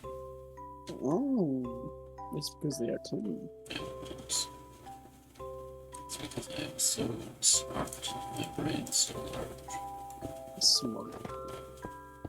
No, don't make it macho. Oh, what do I do? I'm gonna have to go to hell to fix my sword. I mean, axe. Yeah. Why do you need to fix it? Because you're broken. Financially. Because they buy too many battle pass. It's a This is one of the unfortunate economic realities of living in America. Too many I bad can't people. wait to go to a grocery store and be like, oh my god, everything's so fucking cheap. Yeah. There truly are benefits to living in America. Cheap I'll fucking groceries. every time I go shopping, I'll just like open up the Woolworths website so I can show you how expensive it is, and it's really. Here's a whole roast chicken for $12. Yeah, I think food in America is quite cheap. The cost of living is lower. Uh, There are some things that are more expensive, and I'm not sure what they would be. yeah. I mean, it would make sense on the one hand because I think America has more productive farms than Australia does.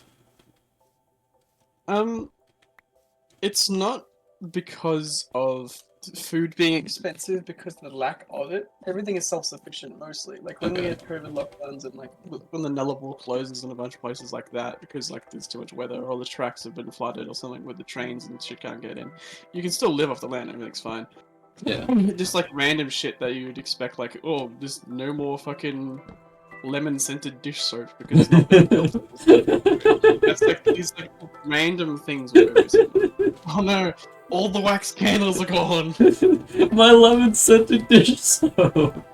But yeah, that's the thing is like there'll be other like that if you want something particular like that, you know, it's like very very particular. It's hard to get when there's like a restriction for Yeah. freight. If like the trains are down or the trucks aren't driving because the roads are flooded. Yeah. Which is a nice thing that happens every year is that because the Nullarbor is a big fucking desert, if there's too much rain comes through, it gets flooded out, the roads get destroyed. Or like the train tracks get warped and they have to repair them. So like sometimes you just for the last few years, every now and then the trains just be like, don't want to ride. No. It's kind of funny that the infrastructure of Australia would be set up like that. Like, I understand there's not much you can do about it because water is just water, but it's also like you are anticipating what's happening constantly. So, Well, yes and no, but it's like it's okay. So think of it this way: a lot of the big open roads, like there's massive roads that go to like the areas. So from one side of the country to the other, you have a road train which transports all the freight. sure. Like, well, you just have a normal train. If you're going like more into country stuff, you'll have a road train, which is a big truck that has like 3 or more carriages on it. Okay. So think of like a normal semi truck, but add 2 more to the back. That's a road train. And you'll have those going around to like supply some places, but for the most part, you have just a train that goes places to deliver freight, Yeah. and then the train tracks can easily get warped in the rain. Oh, in the rain, but like when I'm talking about flooding, I mean like flooding. Yeah. And We there's don't get a little you lot of can do that to like in fix that. we don't get a lot of that in Minnesota, but you get a lot of it in a lot of other US states that are pretty dry. If you were to make like if you were to try and make it flood proof, you'd have to spend like a lot of money into doing it, and you'd also have to like take the train apart I understand. for like a set of time. And then like this is a vital trade, like train, freight train. So it's like you have to see if the cost is worth it. And the fact that it runs like 90% of the year, it's only like 10% where it's like for 1 week it doesn't run. Yeah. It's like it's The not too bad. I wasn't trying to criticize it like the literal Oh no, I know you process weren't of it criticizing it, but I'm stopping telling you why they moving. haven't upgraded it. Is because it's Yeah. like it's not really any point. Like there is, it would make sense to do so because like what if something happens? But Yeah. This is something people do quite commonly where they will be like, this thing happened, but it's also something where you can very easily predict it happening, so being surprised by it seems weird, you know? yeah. Well, like people, like anyone that actually works in retail knows that this when this happens, or like anyone with half a brain will knows when the trains don't come past. But you still have some people some days be like, why isn't this thing here? And it's like, well, man, go control the Why is weather. my Egyptian Merlot not in stores anymore? Yeah. Why is my slave-made body oil not in the store? But yeah, a lot of the stuff is also at the start of the season when they changed over. Like blueberries got expensive because they're out of season, and they had to put up a sign telling people blueberries are out of season. That's why they're expensive. And people were like, oh, what? I just set up 2 more staircases, by the way. Oh my god, who's productive? Oh my goodness. Oh my god. Oh my god. Oh my god. But yes, like food isn't expensive because it's hard to get, or it's not expensive because of a lack of it. It's expensive because of taxes and because the cost of renting a business goes up because the banks are fucking rude. Interest rates go up for housing and all this other stuff because there's a fucking inflation crisis happening. So the cost of living goes up because instead of changing how they run businesses, the fucking food industry is just like, no, we will not change until the government gives a legislation that tells us we have to change, which Yeah. happens every now and then. Where they're like, you have to stop doing this, and they're like, oh, okay. Instead of paying their workers more and actually lowering inflation, they're like, we pay bare minimum. Yeah. They still make, like, the thing is, they don't need to increase how much they charge. As much as they try to say, oh, interest rates have gone up, that means we have to charge more on groceries. They still make billions on billions of dollars a week. Yeah. This shit is not new to them. They are still rolling in the cash. You definitely don't. That is something I strongly agree with, is that you don't.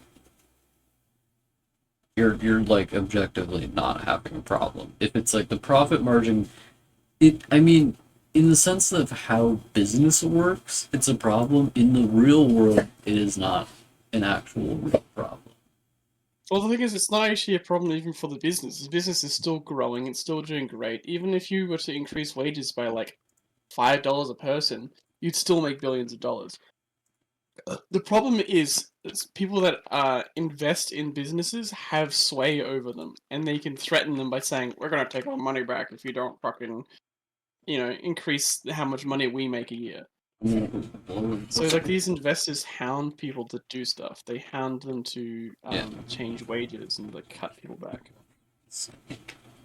Yeah.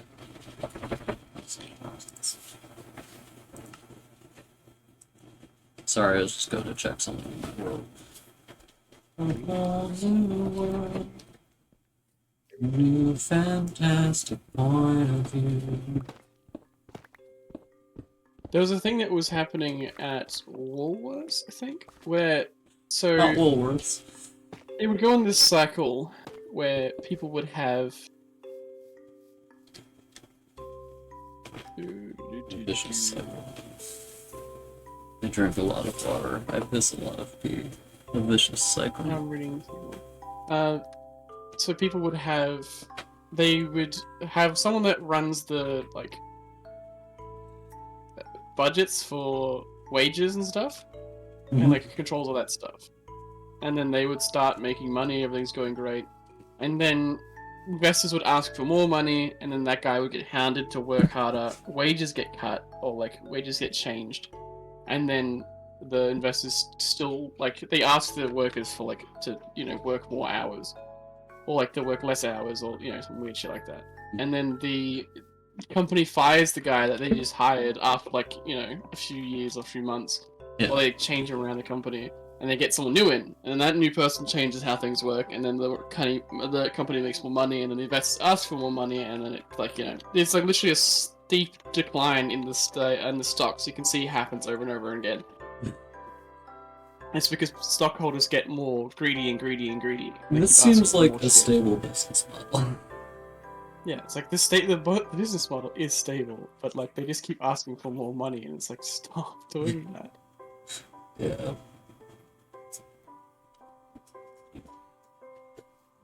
It's just like you're already getting paid for free. You don't do anything. You're an investor. Like you already have billions of dollars. It shouldn't be legal for you to do this. Yeah, it's just there's something, I don't know. It's one of those things where like you can't do anything about it, but it is really frustrating for me just thinking about like I'm not You can't saying do anything legal about yeah, that's true. But like you can't personally change this unless you're gonna go sicko mode, basically. But Yes, unless you blow up like a billionaire's house, you can't really do anything about it. yeah, which I'm not super eager to do, just because I don't want to die. Or go Well, to I mean, jail. I'm eager to do it. I mean, the jail just seems a bit inconvenient. Yeah. Um, Morally, I'm ready. Physically, I'm ready, but I just don't want to go to jail for it. yeah, me too. Um, but is what was I gonna say? It's just cathartic. There's nothing you can do about it legally. Yeah, it's one of those things where it's like it's really bad that the economy is just inherently set up to like cycle out of control constantly, you know? Yeah. Like it's Well, it's like just this, like the idea of free markets and other things. It's great until you realize that people are going to be greedy and like psychopaths and just like yeah, ask for more money. it'd be psychopaths. Twisted evil psychopath. Bard, how are you so full of funny jokes? The bugs, they're telling me things. I'll do it. You don't want the power of Zion. Just show us things.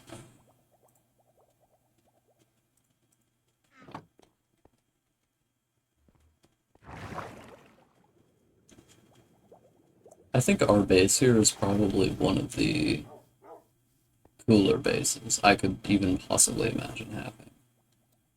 It's the coolest base I've ever seen. Yeah. And I think our location for building our house is good. Not enough Endermen in the end. Yeah, turns out. Is that what you're doing right now? Yeah, Are you like repairing a tool? yeah. What are you repairing? My axe. I've Gotcha. just gone through. I've emptied out that fucking wooden chest and refilled it again. Gotcha. We don't want the pyros on. Show us things. Interesting. Yes, it's really frustrating. The world is fucked, and there's only one way. Like, it was not one way, but like the quickest, easiest way to do it is not legal. So it's like, damn. Yeah. If I want to change the world, my options are like blow up an oil factory, blow up a Coca-Cola bottling plant in Mexico. That's what my newest radical eco-terrorism is.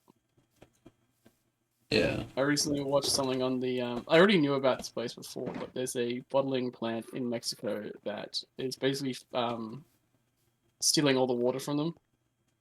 Yeah. They have so little water that they drink the Coke because it's got. That's the only way to drink clean water, essentially, for the same price. And there's also like the Coca-Cola did a whole bunch of things where they advertised to the native population to like spiritual ads, and then like a lot of them believe that Coca-Cola has like healing properties, like spiritual properties as well. So it's like you've just fucked. Ugh. Like there is so much exploitation going on. It's Yeah. insane. The holy Coca-Cola. Yeah, pretty much. Shall grant thee deliverance. It doesn't even have cocaine in it anymore. You can't even claim its healing properties. Yeah. Coca-Cola gives you great powers, like the ability to write Stephen King novels. By the way, I'm fucking scared. I recently saw a post which proclaimed, how did you die? I took all my armor off because I thought maybe it's draining my stamina. But once it gets full up, though, it just stops. Yeah. Yeah, that's what I thought, but it'd be funny sitting around naked. Then I took a step outside for 2 seconds. Anyway, proclaimed. Thing on Twitter said that, and I'm pretty sure this is true because I did read his autobiography, but I think Stephen King has been clean on hard drugs for 33 years. Oh yeah, good for him. Yeah. I'm just bringing up because previously we were talking and you were like, I'm pretty sure he relapsed, but I thought he didn't, so I saw a post about it that I'm pretty sure confirmed my suspicion that he hadn't. I think I said he probably just like relapsed a few times, not like he relapsed recently. No. Yeah. Well, thankfully, most hard drugs, even really bad ones, you can just go cold turkey on, and they're not gonna. It's gonna really suck, mean- but it's not going to kill you. What's weird is this, but the fucking drugs that will kill you are prescription drugs. Anxiety Specifically, medication can cause instant death, which I think is insane. yeah, the one that I was will like, kill oh, you. I'm really anxious about my fucking meds because if I stop taking them, I'm gonna die. Yeah, It's like, what the fuck? the one that will really get you though is I alcohol. think antidepressants are the same. Alcohol can kill you? Yeah. Yeah, that's one where it's just like you stop taking it and die. If you're like a really big time alcoholic, if you stop taking alcohol, you will just die because your body will It's just. like when you start getting the shakes and a bunch of other things is when you'll die. It's not like if you drink like a drink of beer every day and stop one day, you won't just instantly die. No, like As if funny you. as that would be. No, yeah. Oh no, it's 12 p.m. I can't reach my daily beer in time. Fucking just dies in front of the fridge. Explodes. Yeah. Um, it's just That's, like if that's your body is like so dependent on alcohol that you will die if you stop taking it completely. one of the funniest things about antidepressants is the fact that one of the side effects of antidepressants is depression. It's I like, do what find the that fuck do funny you mean? because like they're such weird medications that you can't super tell what they're gonna do. Well, it's because they just affect chemicals in your brain. Yeah, it's like They taking birth might control. help you. Birth control can do like anything to you basically in terms of mood. Some people take birth control and feel like absolute dog shit. Some people take birth control and feel nothing at all, like no difference.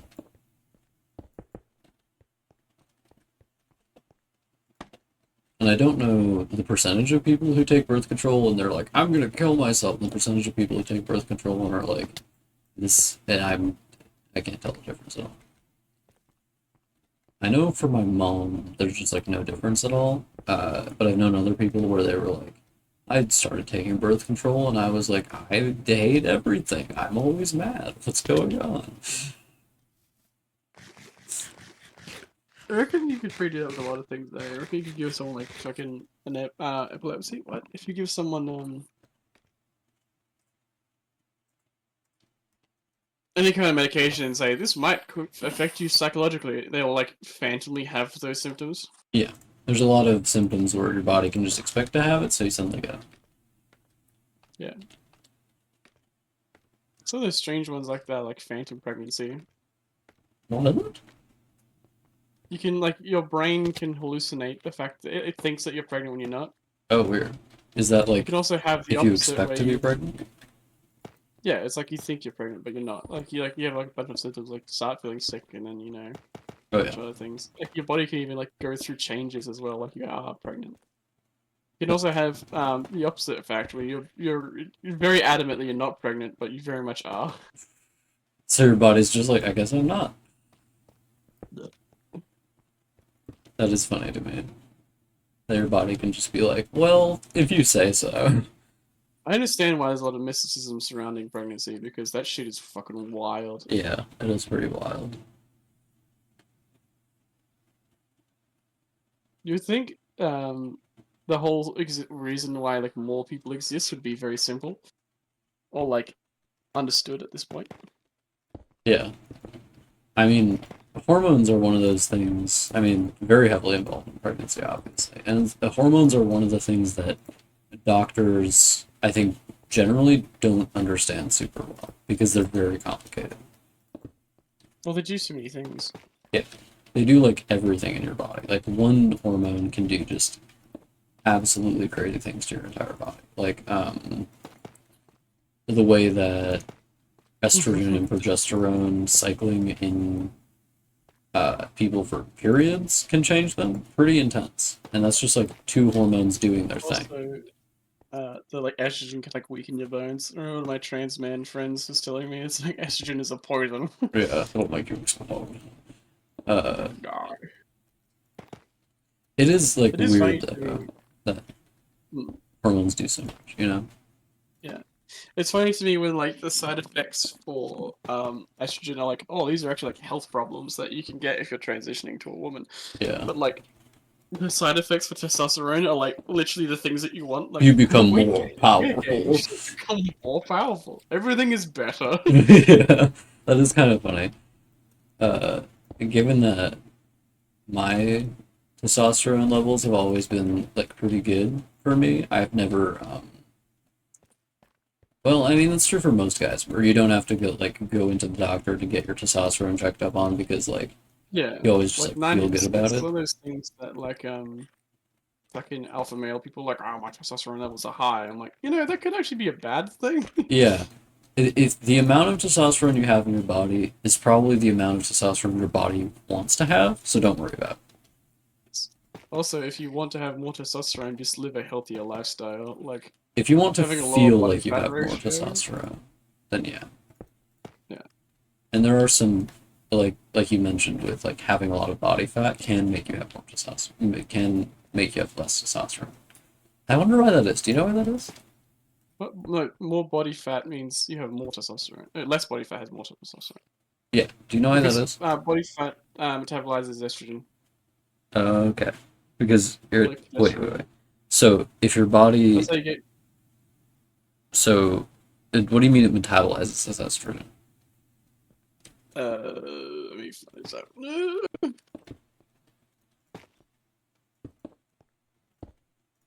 I'm so full of estrus. Oh.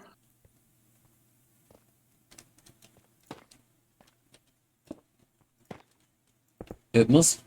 I mean, Okay, so having more body fat makes your body release more hormones or creates more hormones just in general. So what it okay, does is makes more progesterone, which can lead to more estrogen. It just okay, means more hormones in the body, and it's more likely to produce estrogen than it is to produce testosterone. gotcha.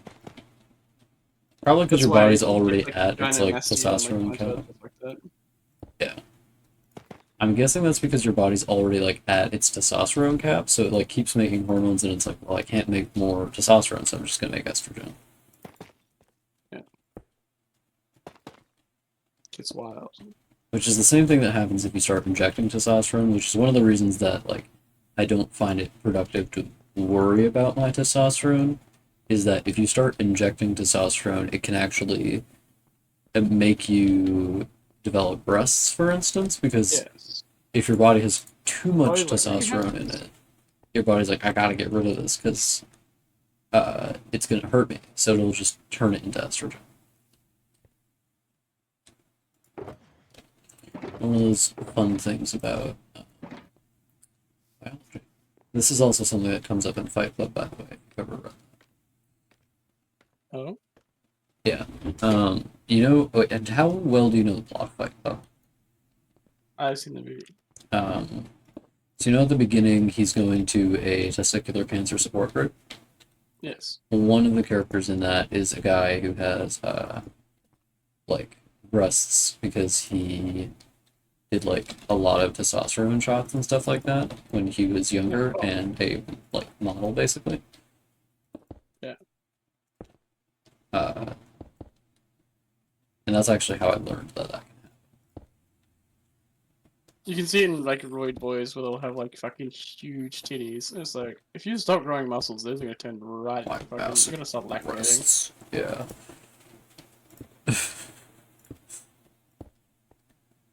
I something just personally, I don't find roided out muscles to be very attractive physically. I don't think they look good. Well, they just like hamper movement and shit. I like toned muscles. I don't like fucking huge Yeah, muscles. I like it when men look like natural, very natural. I don't know. I think it's just that my aesthetic sensibilities uh, lean heavily towards naturalism, which is part of why I don't think I find, like, when you were showing me the stuff in Cyberpunk, and you're like, oh, you can have this like cool sclera color, and I was like, oh, Oh yeah. I think it's just because See, my aesthetic sensibilities are like I prefer naturalism. see, when it's stuff like that, that's something that's natural that you don't change. I like that because it's a mod to like Yeah, the body. That's like a change. That's not like. I think when you're doing roids and stuff, it's not you're not changing something about yourself. Like when like dyeing your hair like to a normal like going from like brown to blonde doesn't really matter. Like dyeing your hair orange is different, but like other things like that, you're still like face. You'd think that someone like that's into piercings and stuff wouldn't really care much about plastic surgery, but I think that plastic surgery, you're not doing anything crazy with it. You're just still appealing to the same beauty standards. Yeah.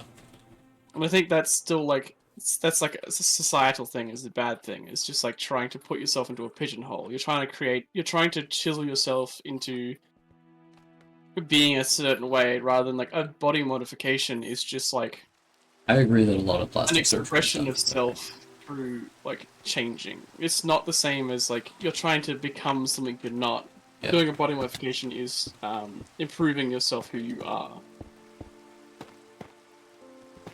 So like you don't get piercings because it's like appealing to a beauty standard. Yeah. Like, a piercing isn't appealing to a beauty standard. It's everything. It's a pushing away from that. If anything. Piercings It's are kind of like a non-standard. punk thing in how Yeah. people use them now. Well, like most body modifications are punk in the way that they're anti-establishment, not anti-establishment, but like away from the status quo. Yeah.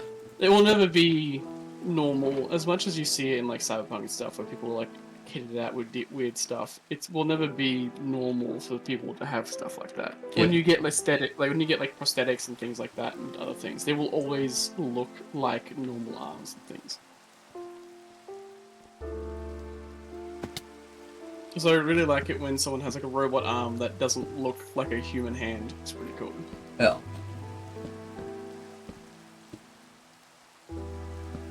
I read a book called what was it called? The Moon is a Harsh Mistress. And one of the characters lost one of his arms, so he has like 8 different ones that he can like snap on. See, that's cool as hell. Yeah. It also makes like perfect sense, right? In Devil May Cry, your arm gets ripped off. In Devil May Cry 5, your arm gets ripped off, and you have like different power-ups you can change your arms with. I believe that was an idea we were shopping around a little bit for our game as well.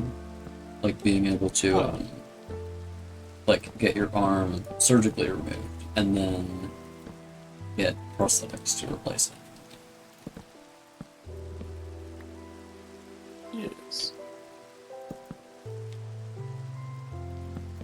We were thinking of like a Mad Doctor type character where they're just like, oh, well, I'll take off one of your arms and I'll pay you for it too. And I'll point you to a prosthetician even. But they're like, and you're like, oh, why are you doing this? And they're like, I'm trying to make a guy. I'm trying to get fella. So it's just like Frankenstein making Frankenstein's monster, essentially. Yeah.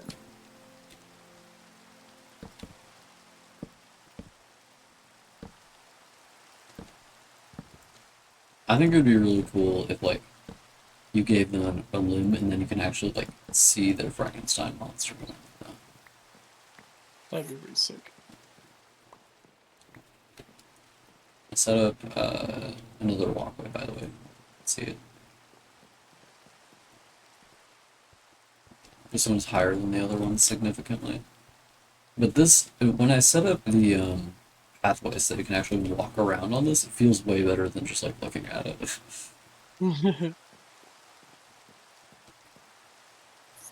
This place is big enough though that you could like ride a horse through the whole place. Hell yeah. The horses don't like stairs, obviously.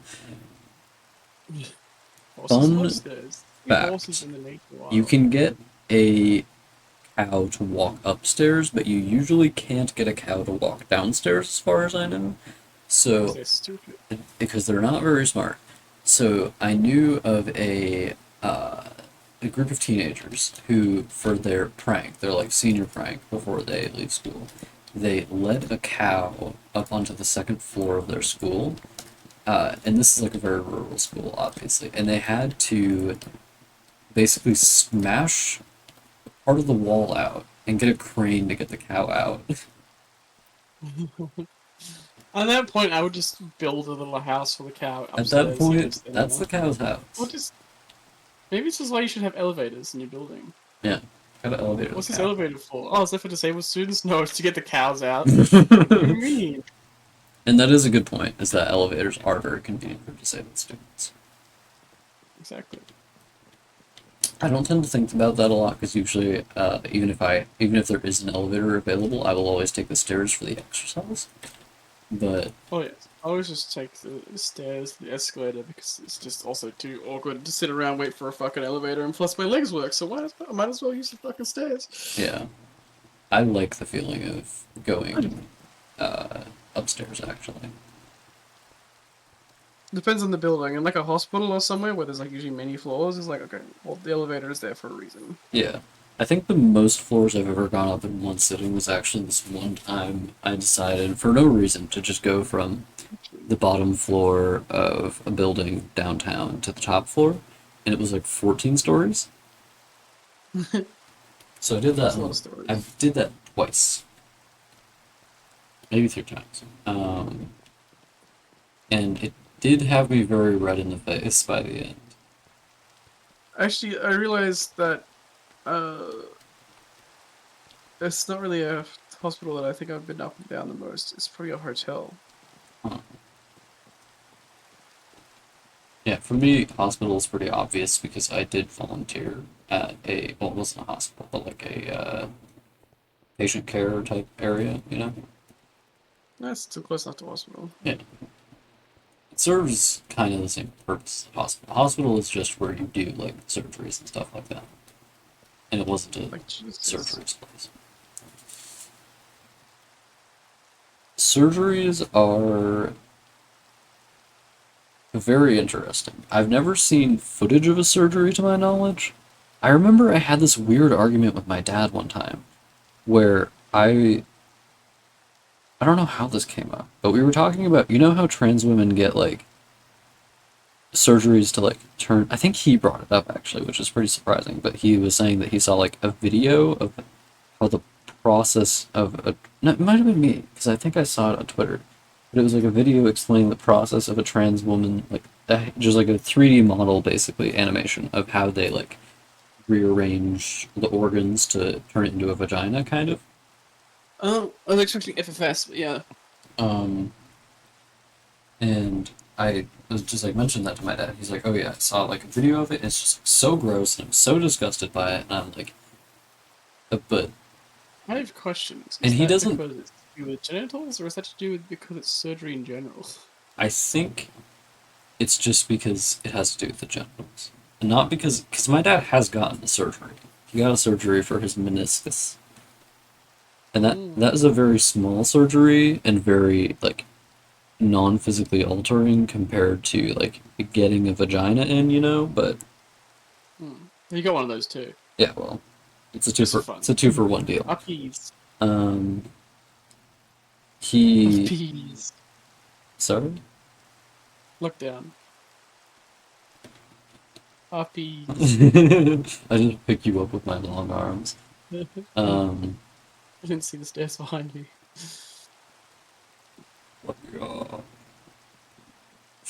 This is cool. yeah, you can go from here along this path, or So I just think it's still thinking about your dad's vagina. what do you think about my dad's He doesn't vagina have- so much more? He just like one any like elbow. It's not anywhere in particular. Yeah, so it is like it's just funny to me. I don't know. I don't feel that strong of a like.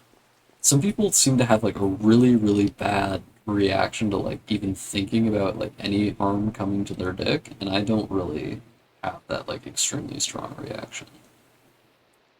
I think. I definitely do I not think. relish the idea, but it doesn't cause me to go like, oh, Yeah, like it gives me like a gross feeling on the inside, like, yeah, don't do that. But like, yeah, it's not like I'm gonna freak out about it. It's just like the same kind of thing when you see anything. I'm freaking Where out, like your man. body like has empathy, and you look at something, and you're like, I don't want that to happen to me. Yeah.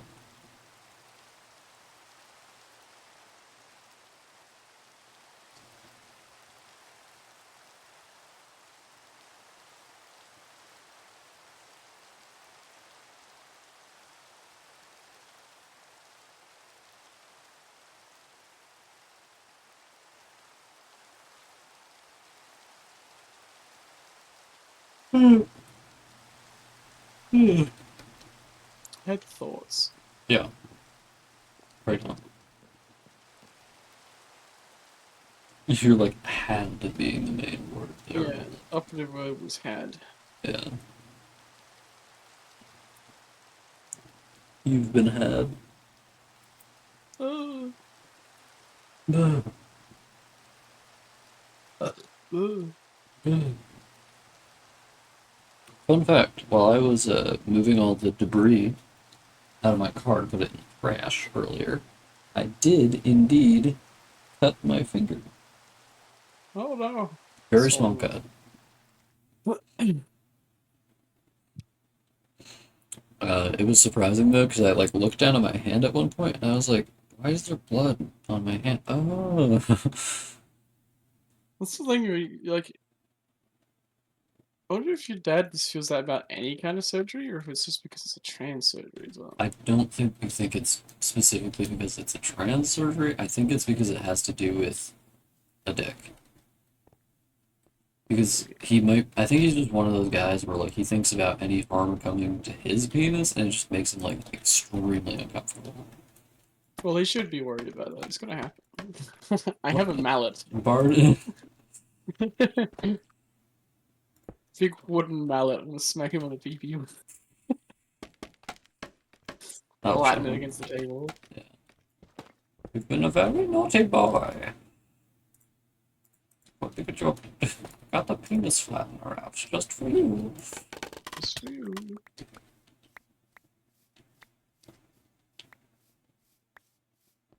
I find it funny how some blocks can break faster than you can fall in this game.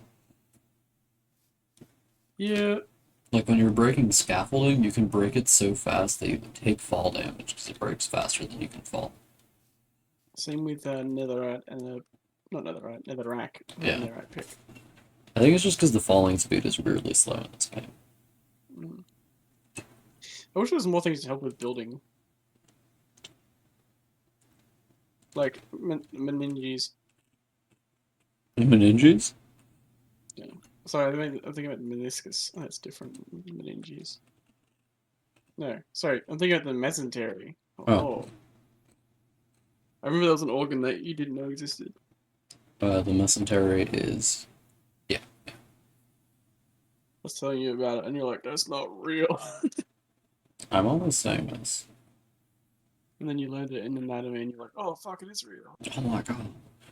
Uh, I have to stop eating it now." um, anatomy is really cool. Mm. You have organs you didn't even know about. Yeah. I'm always learning about his organs. And by organs, I do mean large orchestra instruments. Oh, I have gone to a church with a real organ before. It was really cool. It's kind of fucked up. They just have that sitting somewhere. Yeah, it was a universalist church, so it's not for anyone. It's not for like a particular religion, just for everyone to go to. Yeah. So I think And churches should be. I don't I think they should agree. be like specific. I definitely agree. Like, what if we all had like a holy building, and they're like, oh, every Tuesday the Mormons get it, every Wednesday the Catholics get it, and then like, oh, the Muslims get it on this day. I feel like that would be a more efficient use of time and I resources. feel like, or you can even have them like multiple times a day, or you can have them all in the same building, and they can just be friends. I agree. I remember I was watching that or listening to that podcast with Brandon Sanderson and Dan Wells, and they said they were in. One of them went to Thailand, not Thailand. Mm. One of those ones in the same area, and he was saying that he went to like a temple, and in the temple they had a like shrine to a Hindu god, like a bunch of Hindu gods that they didn't worship. And he was like, "Oh, why do you have those shrines there?" And they were like, "Oh, it's in case the gods come visiting." And he was like the people who worship the gods, and they're like, "No, in case the gods come visiting." And he was like, "Oh, okay, okay." Like we don't want to disrespect them in case they do happen to come by, even though we don't worship Isn't them. Hinduism the one where they just like keep adding people to their like Mortal Kombat roster?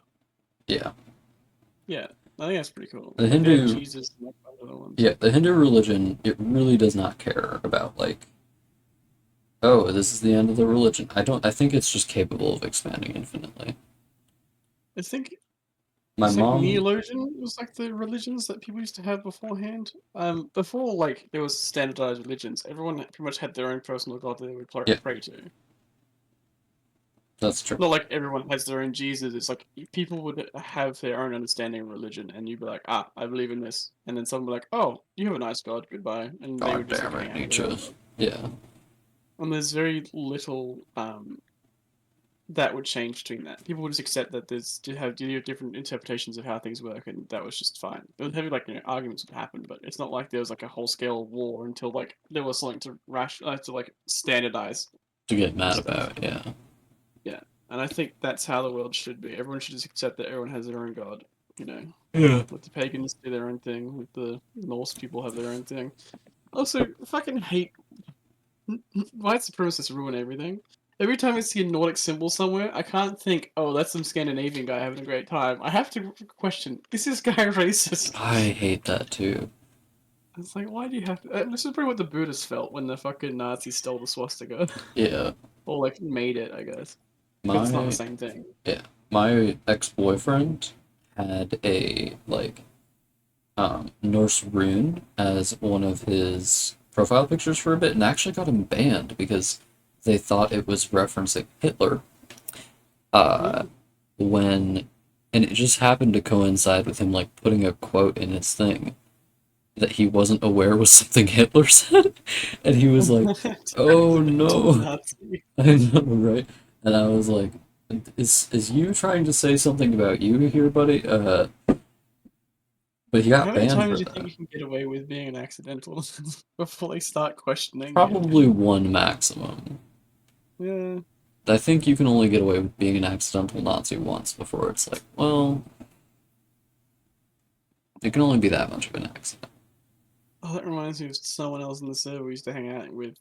Just abused. I was seeing something where it was a foreign man in a foreign land video where he's Yeah. talking about a bunch of things and people using autism as a shield to hide behind when it comes to, um, they will do something wrong and then say, "Oh, I'm autistic. I don't know any better."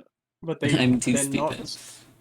Yeah, it's like they know that it's like that's not how autism works. For one, like you can't be transphobic and say, "Oh, I'm autistic, so I don't know." Like once you have the new information, that works once. As soon as you have the new information, you know better.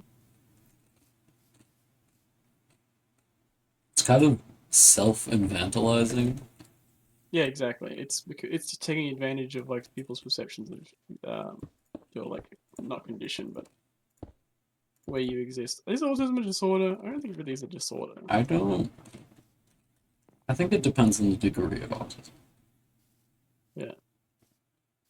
Because just like instinctively, when I think disorder, I think something that negatively impacts your life, and I don't think autism has to negatively impact your life. I think for a lot of Yeah. people it I does, but don't it think doesn't necessarily inherently. it's impactful either. You can live like a full life with autism. You can even live without knowing you have autism. Yeah. When I was at the zoo today with my buddies, only one of them was my friend. Well, my roommate was there too, so two of them were my friends. But the guy Cooper, my coworker, was we went in. So there were a lot of people there today because it was like a big day at the zoo. It was a Saturday, so like all the children are there, all the parents are there, and we went into the polar bear room. And the polar bear room is like a closed room, so it was really really tight. It was packed with people, and my coworker was just like, my autism is not like this. I gotta get out of here. And I was like, okay. So I walked with him out of there. Uh, I do you want to know something funny, Bard? And this is something I don't Yes. really care if stream viewers hear it because it is just kind of funny. The funny thing I did, but um, Says a slur. no, my mom before I went was like, Axel, make sure you don't let anyone walk all over you. Make sure you don't like just automatically buy something for people because like that you heard that they wanted it. Like have some self respect. And I was like, don't worry, mom, I will. And then when I went to the zoo, so it's a free zoo. You can just walk in for free. Oh wow. Yeah, completely free. But there is a donation box at the front, and it says recommended donation, like this amount of money. And I was like, okay. $5. It's recommended donation $4 per person, which is way cheaper than the zoo ticket, right? Um, and there were 5 people with me, and none of them put any money into the donation box. So I put $20 in. Yeah. Yeah.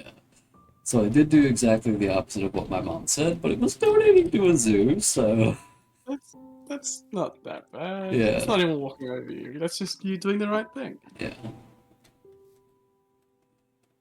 Plus, it's going to a zoo. I don't think it's that bad. Zoos have like conservation companies, like and stuff that they pay for. I always think when I see a zoo, I'm like, is this really good? Because like this is just keeping an animal caged. But like then I think about it, I'm like, it's probably a rescue animal. They're not like stealing them from the wild when it yeah. comes to like most of the zoos that I know and go to. But, like One it's of an ethical thing, the and they pay for like conservation and they do the right thing, and it's owned by the government. So I was like, it's not too bad. yeah, this one, well, one of the snow leopards they had, her eyes were damaged from birth, so she had to have her eyes surgically removed. So she Right. definitely would not have survived in the wild. So the only place she could survive is in a zoo. So, It's like aquariums. There's something weird actually about the aquarium that I like. I went to with Gabriel. Is the food they sell as fish and chips. I'm like, should you be doing that? It's a bit weird. Even as someone that eats meat, it feels a bit weird that you go to a aquarium and like on the menu is seafood. I'm like, they're like, actually, we harvested this here. no, no. It's obviously it's an aquarium by the ocean, so it makes sense. It's not like. Yeah. This is I really fresh. want seafood. Straight from the tank. Yeah. Freshly prepared. Mm. Oh, that's nice. Torches. I bonked my head super hard. Oh, I really did. Did it last night with my hit the head on the fucking wall while I was trying to go to bed. And I'm like, why? I hate when that happens. I need to remake my bed. Like, tossed and turned in that thing last night like a fucking creature, and it is trash. Tossing and Couldn't turning. sleep. Oh shit.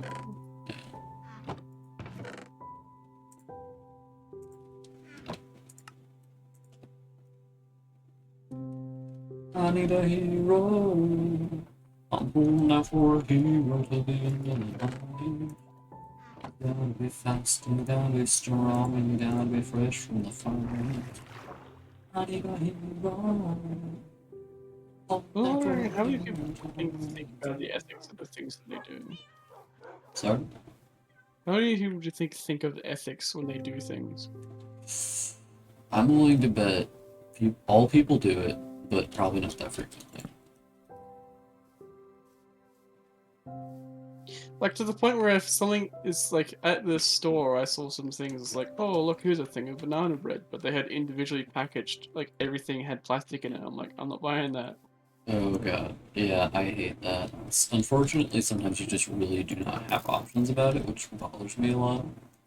Yeah, well, that was obviously just like junk food, so I didn't really need it anyway.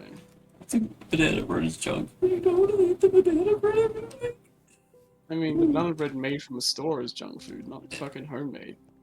Yeah, I'm You assuming it's can't probably home good. make junk food. I mean, well, I don't think that's true. Because I think you can make junk food at home. But You can make unhealthy food at home, but I think junk food would really like constitute more of like chemicals, not chemicals, but just like mass produced. yeah, Okay, the term dictionary definition for junk food is pre-prepared or packaged food that is low nutritional value. okay. So Sure. yes, by definition, you cannot make junk food at home. Because like even if you make like cookies which are like 90% sugar, fat, and protein, they're still healthier than like a cookie you'll buy in a packet. You know what I'm saying? Yeah. Which isn't saying that cookies technically I wouldn't say they're not unhealthy, but like bad healthy So what in I'm comparison. hearing is that if I make you lots and lots of cookies, It'll be I'm good. gonna be doing a lot of exercise. Just from the guilt. Ladies, this is a way to keep your man exercising. It is not. Uh, You have to instill in him the fear first. First, you have to instill fear into his heart. You have to look him in the eyes and be like, if you get fat, I'm leaving you. It's very healthy. Give I this sure to hope everyone. not. You're always telling me this. No, I'm not. You're always saying how mean you are and how much you hate me. There's an Enderman here on the overworld, and like he knows what I did to him in his homeworld. He's just Just looking looking at at you, the homophobic dog stare. Yeah. I think I'm gonna say this is the end of the stream for the day. That's 2.5 hours, and I spent like 30 minutes just wandering around looking at this thing I've been making. But Oh. I think the results pretty good so far. Probably gonna keep getting better as we keep going. And there's a lot of work left to do, but I'm surprised how little time it took to do the work I've already done. So that's good. Go look at the spruce chest when you're ready. Okay, I'm gonna do it. I'm gonna do another extremely dangerous high dive. Oh, I did it! I got into the cave, and I may or may not have taken a lot of damage from it, but it... Oh, nice. Good job. So And that full- is not including the 16 that I've taken out to, not taken out, the 16 that I have to make charcoal with, 16 stacks, Ooh. and the 27 stacks that I gave to you. Yeah. You're so powerful. If I have to look at another tree again, I'm gonna kill myself. I sure hope not. No, I'm not going to. It's really funny to say. You're always saying this. If this isn't a fucking cooking book, I'm gonna kill myself. Playing the DLC. Yeah. You know the, This says I'm gonna kill you, isn't it? Sure. you know the,